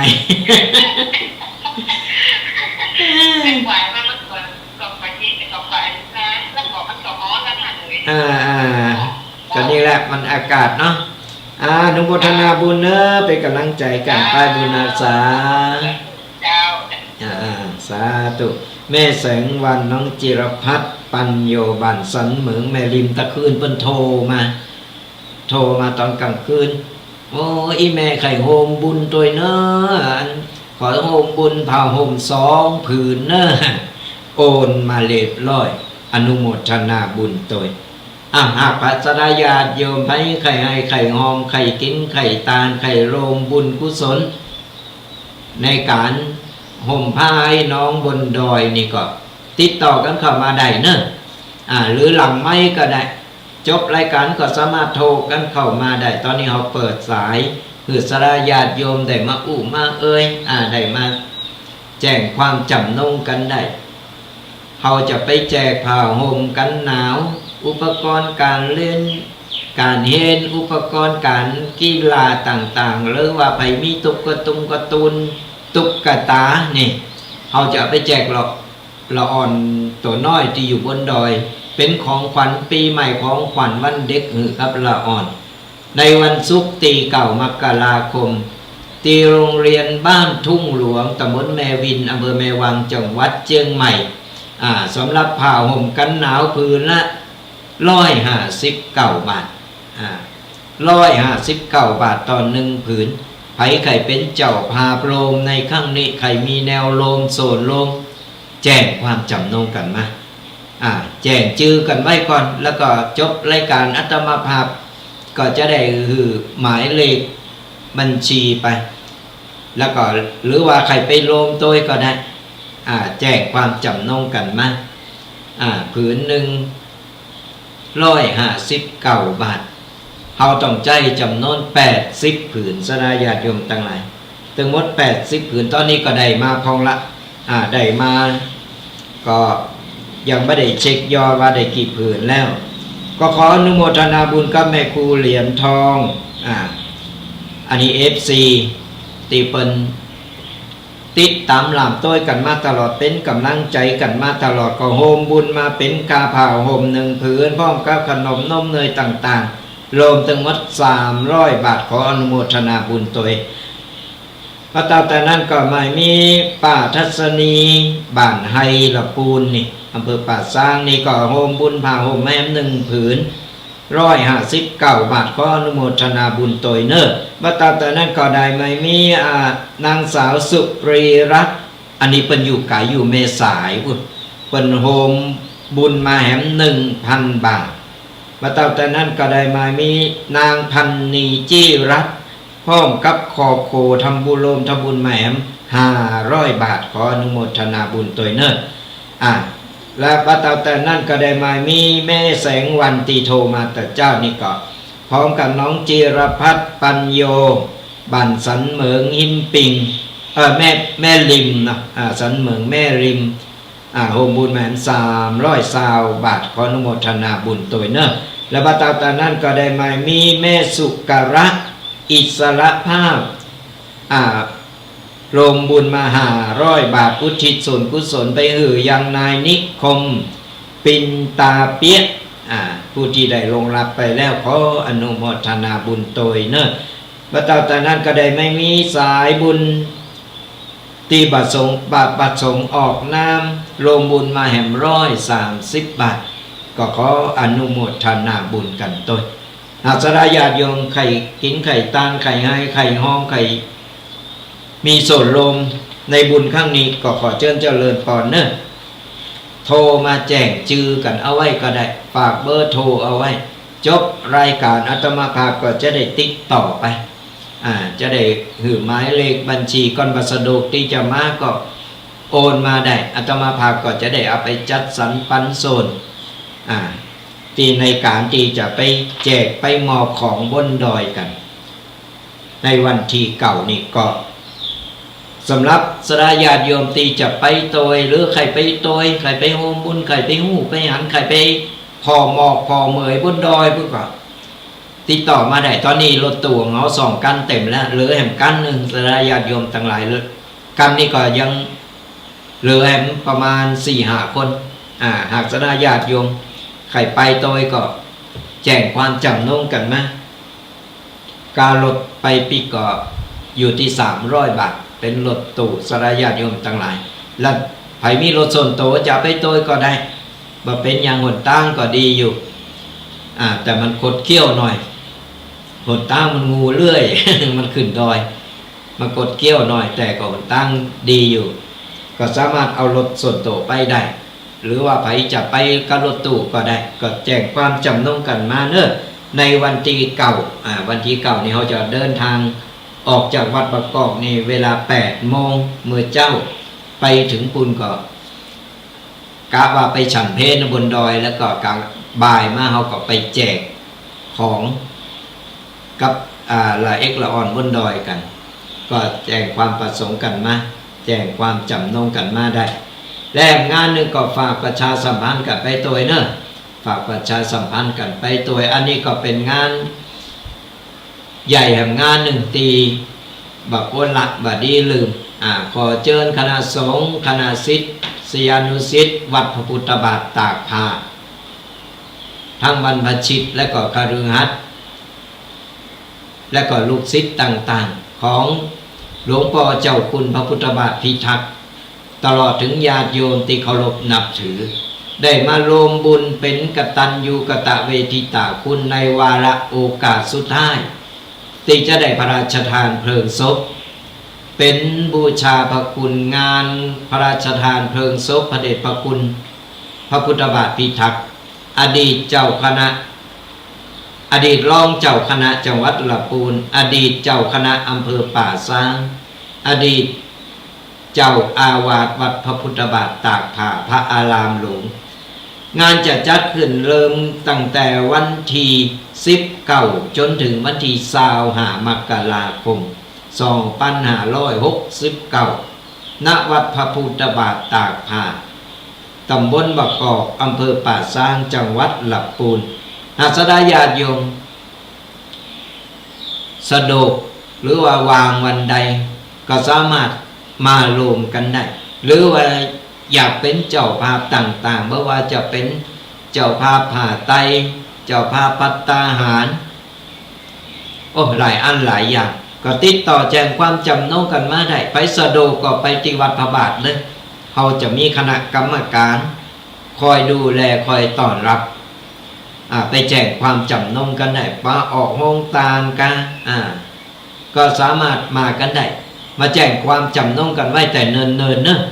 งานเปิ่นเริ่มตั้งแต่วันที่19จนถึงวันที่25มกราคมเดือนนี้ไปป่ายเดินไปเหลือแอมบัตต่อใดสดาญาติโยมทั้งหลายก็สามารถ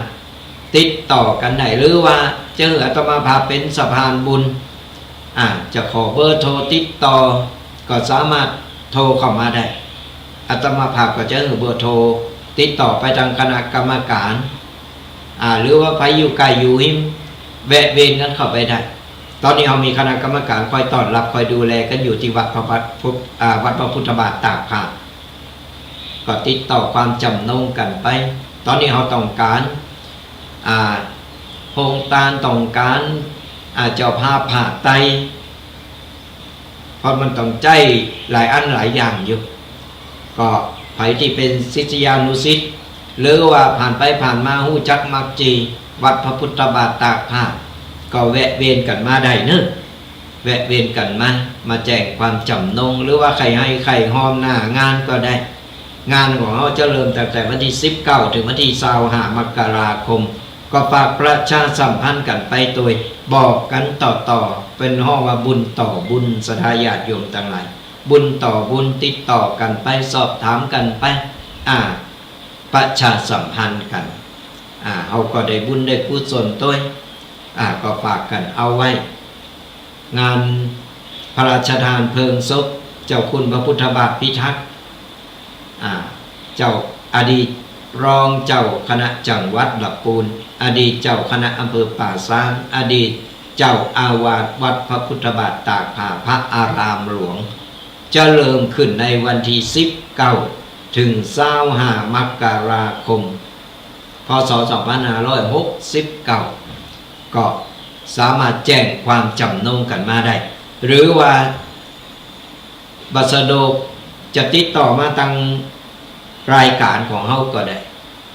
ติดต่อมาทางรายการไม่ว่าจะเป็นหลังไม้หน้าไม้ก็สามารถโทรมาติดต่อกันได้อาตมาภาพก็จะอำนวยความสะดวกคือถึง2งานนี่ก็ฝากประชาสัมพันธ์กันด้วย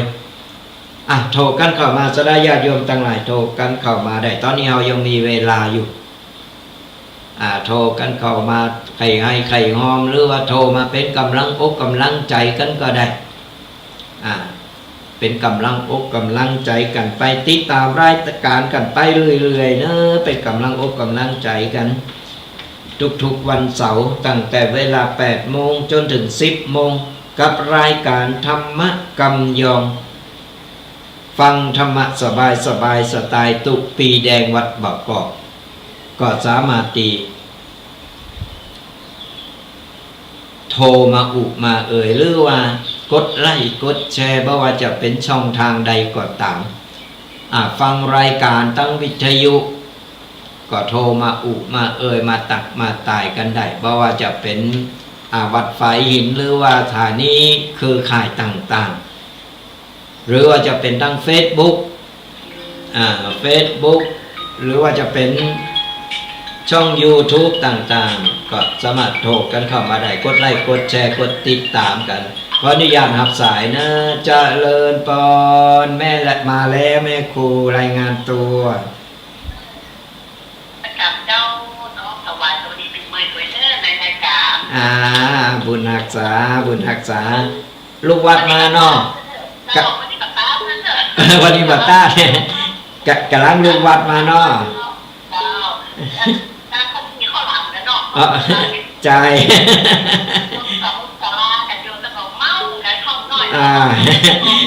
ขายเฮ็ดลมกันหน่อยยังไงตอนนี้ติดไม้กันจะผมยกเสื้อกันเอ็นนะบางคนนั่งตื่นได้มาวันนี้เกิดเอ็นมันจะ ใจยังอยู่ในช่วงปีใหม่อยู่ตอนนี้ยังช่วงปีใหม่อยู่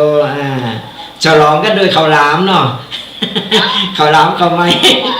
โอ้ยอู่แล้วน้ำลายไหล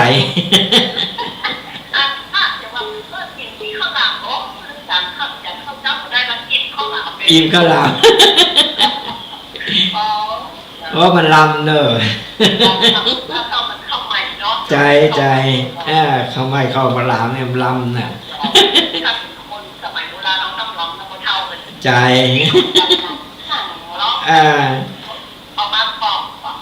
ก่อกองไฟกันนี่แล้วก็ปอกข้าวหลามกันไฟมีมันมีโห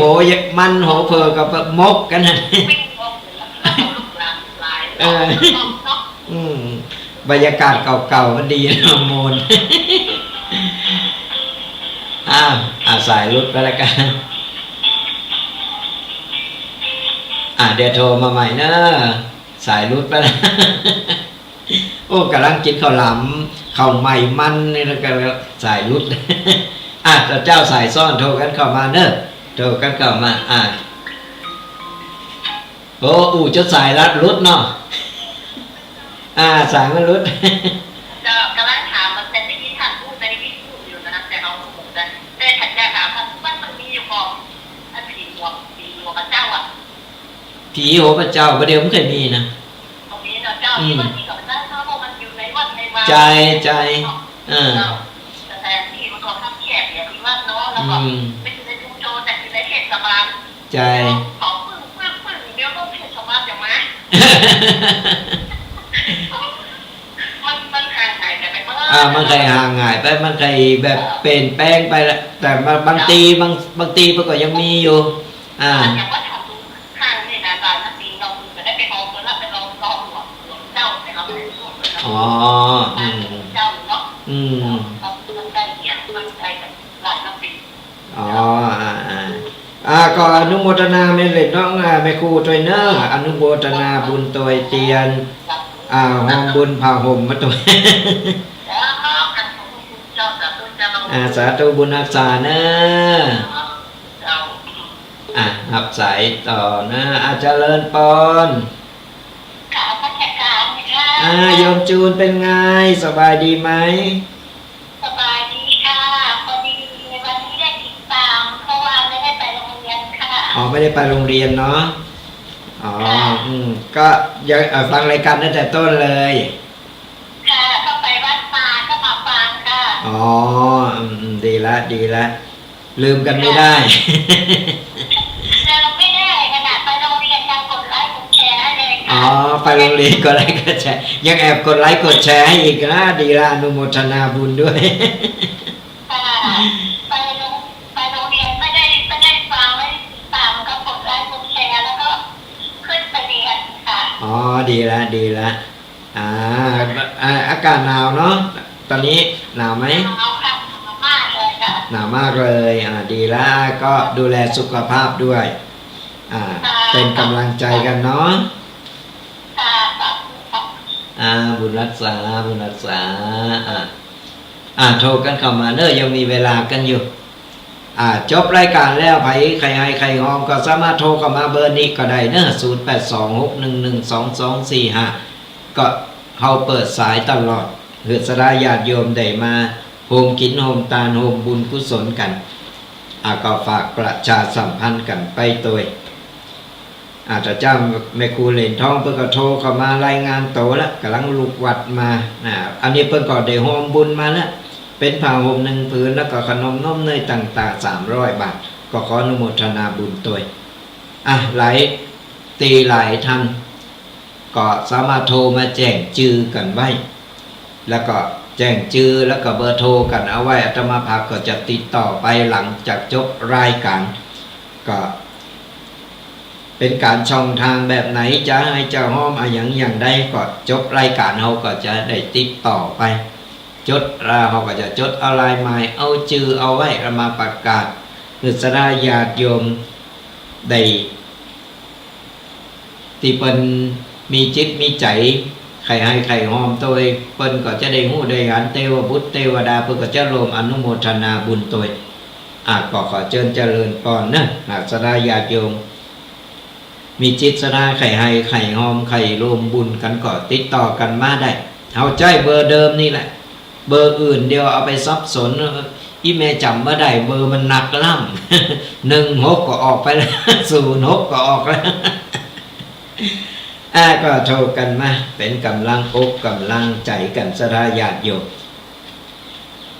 ติดตามหลามโต้ยกันไปเพราะว่าจะเป็นช่องทางได้ฟังธรรมะอยู่ตั้งใดก็สามารถโทรมาอุมามาตักมาตายกันไผพอตั้ง Facebook ช่อง YouTube กลุ่มไลน์ต่างๆก็กดไลค์กดแชร์กดติดตามกันไปเดี๋ยวจบรายการอาตมาภาพก็จะได้ไปเข้าประพฤติวัดปฏิบัติธรรมวันภูกับวันสุดท้ายแหละเข้ามาได้ตั้งแต่วันที่เสาร์เก่าวันภูวันสุดท้ายอาตมาภาพก็จะได้ไปโรงงานอยู่ก็ เป็นกำลังอกกำลังใจกันสลายญาติโยมทั้งหลายปีใหม่ปีหวานแล้วเขาก็ทำมาอย่างสิ่งดีๆอันใดที่มันบดีบางงามปีที่ผ่านมาที่มันทำให้เราทุกอกทุกใจอันบดีบางงามเขาก็ละก็วางมันไปเอาสิ่งใหม่ๆเข้ามาอันใดโลกใดก็โลกไปปีใหม่มันพศมันเปลี่ยนไปอายุก็นักก็เพิ่มขึ้นไปแก่ไปแห่งปีนะเพราะฉะนั้นนับวันถอยหลังอูอี้ตุเจ้ามาอูอี้นะใจอ่อน ไม่ต้องไปโกมันสลายญาติโยมอีพ่ออีแม่ทั้งหลายผู้คนมันหนีบ่พ้นมีกระตุเจ้าที่หนีพ้นเพราะตุเจ้าบ่มีวันตายมีแต่วันมรณภาพ มันเป็นสัจธรรมสลายญาติโยมทั้งหลายถึงเวลามันก็ไปถึงเวลามันก็มามันเอาแน่เต็งแต้แน่นอนอย่างบ่ได้กูสิ่งกูอย่างในโลกนี้มันเปลี่ยนแปลงไปตลอดเพราะฉะนั้นเราต้องรับเอาสิ่งใหม่ๆเข้ามาตัวสิ่งเก่าๆก็บ่ละอันเก่าก็บ่ละอันใหม่ก็ต้องมีเอามาผสมประสานกันไปมันจะได้เป็นการที่ว่าปรับตัวอยู่กับปัจจุบันเราจะไปยึดติดสิ่งเก่าๆดังเดิมเพราะโลกจึงวันนี้มันวิวัฒนาการกันไปแล้วมันเปลี่ยนแปลงกันไปแล้วก่อนอันเอาบัดตั้นโหก็หรอกก่อนอันเอาบัดตั้นละอ่อนมาเดียวสังเกตพอต้องมันหูดีหรือเฮาเกิด บางทีเอาสอนมันบ่ได้มันสอนเฮาให้ซ้ำเพราะฉะนั้นเฮาก็ต้องใหม่ก็เอาเก่าก็บ่ละเอาผสมประสานปรับตัวอยู่กับปัจจุบันอันใดที่มันบ่ดีบ่ดักอันใดที่มันผ่านมาแล้วมันทำให้เฮาเจ็บช้ำน้ำใจปล่อยไปถึงบอกว่าเราปล่อยว่างไปเหตุกูสิ่งกูอย่างเอาปัจจุบันของเราเอาชีวิตในปัจจุบันของเรามีความสุขอย่างที่บอกไปแล้วว่าเก่าวิธีในการที่ทำหือโตของเราเนี่ยมีความสุขในบรรปลายชีวิตไม่ว่าจะเป็นการดูแลโตเก่าไม่ว่าจะเป็นการฝึกปรับจิตใจโตเก่าตั้งแต่น้อยมาตั้งแต่เกิดมาก็มาคนเดียวไก่จะตายไปแล้วไก่จะล้มหายตายจากไปแล้วนี่เขาก็เริ่มปรับตัวว่าอยู่คนเดียวจะไปเป็นคนเฒ่าที่ขี้เหงาเป็นคนเฒ่าที่ขี้งอมคนเฒ่าป้าคนเฒ่าก็สังสรรค์กันอู่กันไปไข่โหมกไข่โหกันไปมันโมนอู่โหนโหโมนกันไปชีวิตมันก็มีความสุขบรรปลายชีวิตอย่างที่อาตมาภาพบอกอาตมาภาพชอบไปอู่คนเฒ่าจุคนเฒ่าไข่โหนี่มันโมนนะเฮาปื้มเฮาโมนนะเวลาคนเฒ่าเพิ่นไข่โหหันก็เงือกนะรับน้ำหูน้ำตาไหลมาพอแกนตาป้อมหันนะหันกันหนังย่นนี่ไข่โหโอ้ยเฮาปื้มเฮากับน้ำตาไหลตัว แต่นั้นมันมีความสุขหนูหันคนเฒ่าเพื่อใครโหเวลาต้องมาพับอยู่วางๆข้างบ้านข้างวัดนี่นะเวลาเป็นมีคนเฒ่ามีเยอะชอบไปนางอู่ก็เปิ้นก็ชอบอู่ก็ตูเจ้าเห็น ชอบเป็นนางอู่เปิ้นก็เล่าความเก่าความหลังยังหูฟังเฮาก็ได้ความหูตัวเฮาก็ได้อู่ก็เปิ้นโมนแก่งอมือเปิ้นเวลาเฮาอยู่คนเดียวเฮาก็จะไปหืดจิตใจเฮามันล่องลอยเฮาพยายาม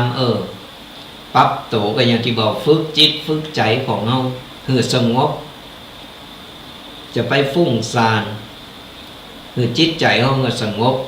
ก่อนเฮาอยู่แล้วแปลงนั่งมือลอยตาลอยพอฟ้าพุ่นอันนั้นน่ะเกมโตเข้าโรงพยาบาลเพราะอย่างเดี๋ยวเป็นซึมเศร้าครับหมอ ก่อนไผมีเปินมีฝูงก็อู้เอ้ยกันไปไผมีมาเกี้ยวมาไผมีเม่งเกี้ยวเม่งนั่นน่ะก็ยังแม่ครูเพิ่นบอกนั่นเผาข้าวหลามใหม่ข้าวใหม่นั่นก่อไฟก่อสุ่มไฟกันนั่งเอามือพิงเผาข้าวหลามไปตัวมีอย่างก็โจงใส่แน่นกล่องไฟของทานนั่นเอามาแกะมากินกันโอ้สมัยเขียวดีนี่ สมัยเขียวดีเนี่ยเอาในมะขามไปมก เพื่อมกใส่แล้วบอกว่าโอ้ยคบกันแข่งกันนี่กบฟ้าสนั่นว่ะ นึกแล้วก็โมนเนาะ แต่น่ะสระญาติโยมแต่ไหนก็เอานึกถึงเรื่องเก่าๆมันโมนมาเล่าสู่กันฟังดีเหรอเขาไปนินทาเพิ่นดีเขาไปมุ่ยปากใส่คนนั้นมุ่ยปากใส่คนพออีนั่นพอบ้านนั่นนะเขาอายุต่อใดแล้วมันหมดสมัยที่เขาจะต้องไปนั่งพอ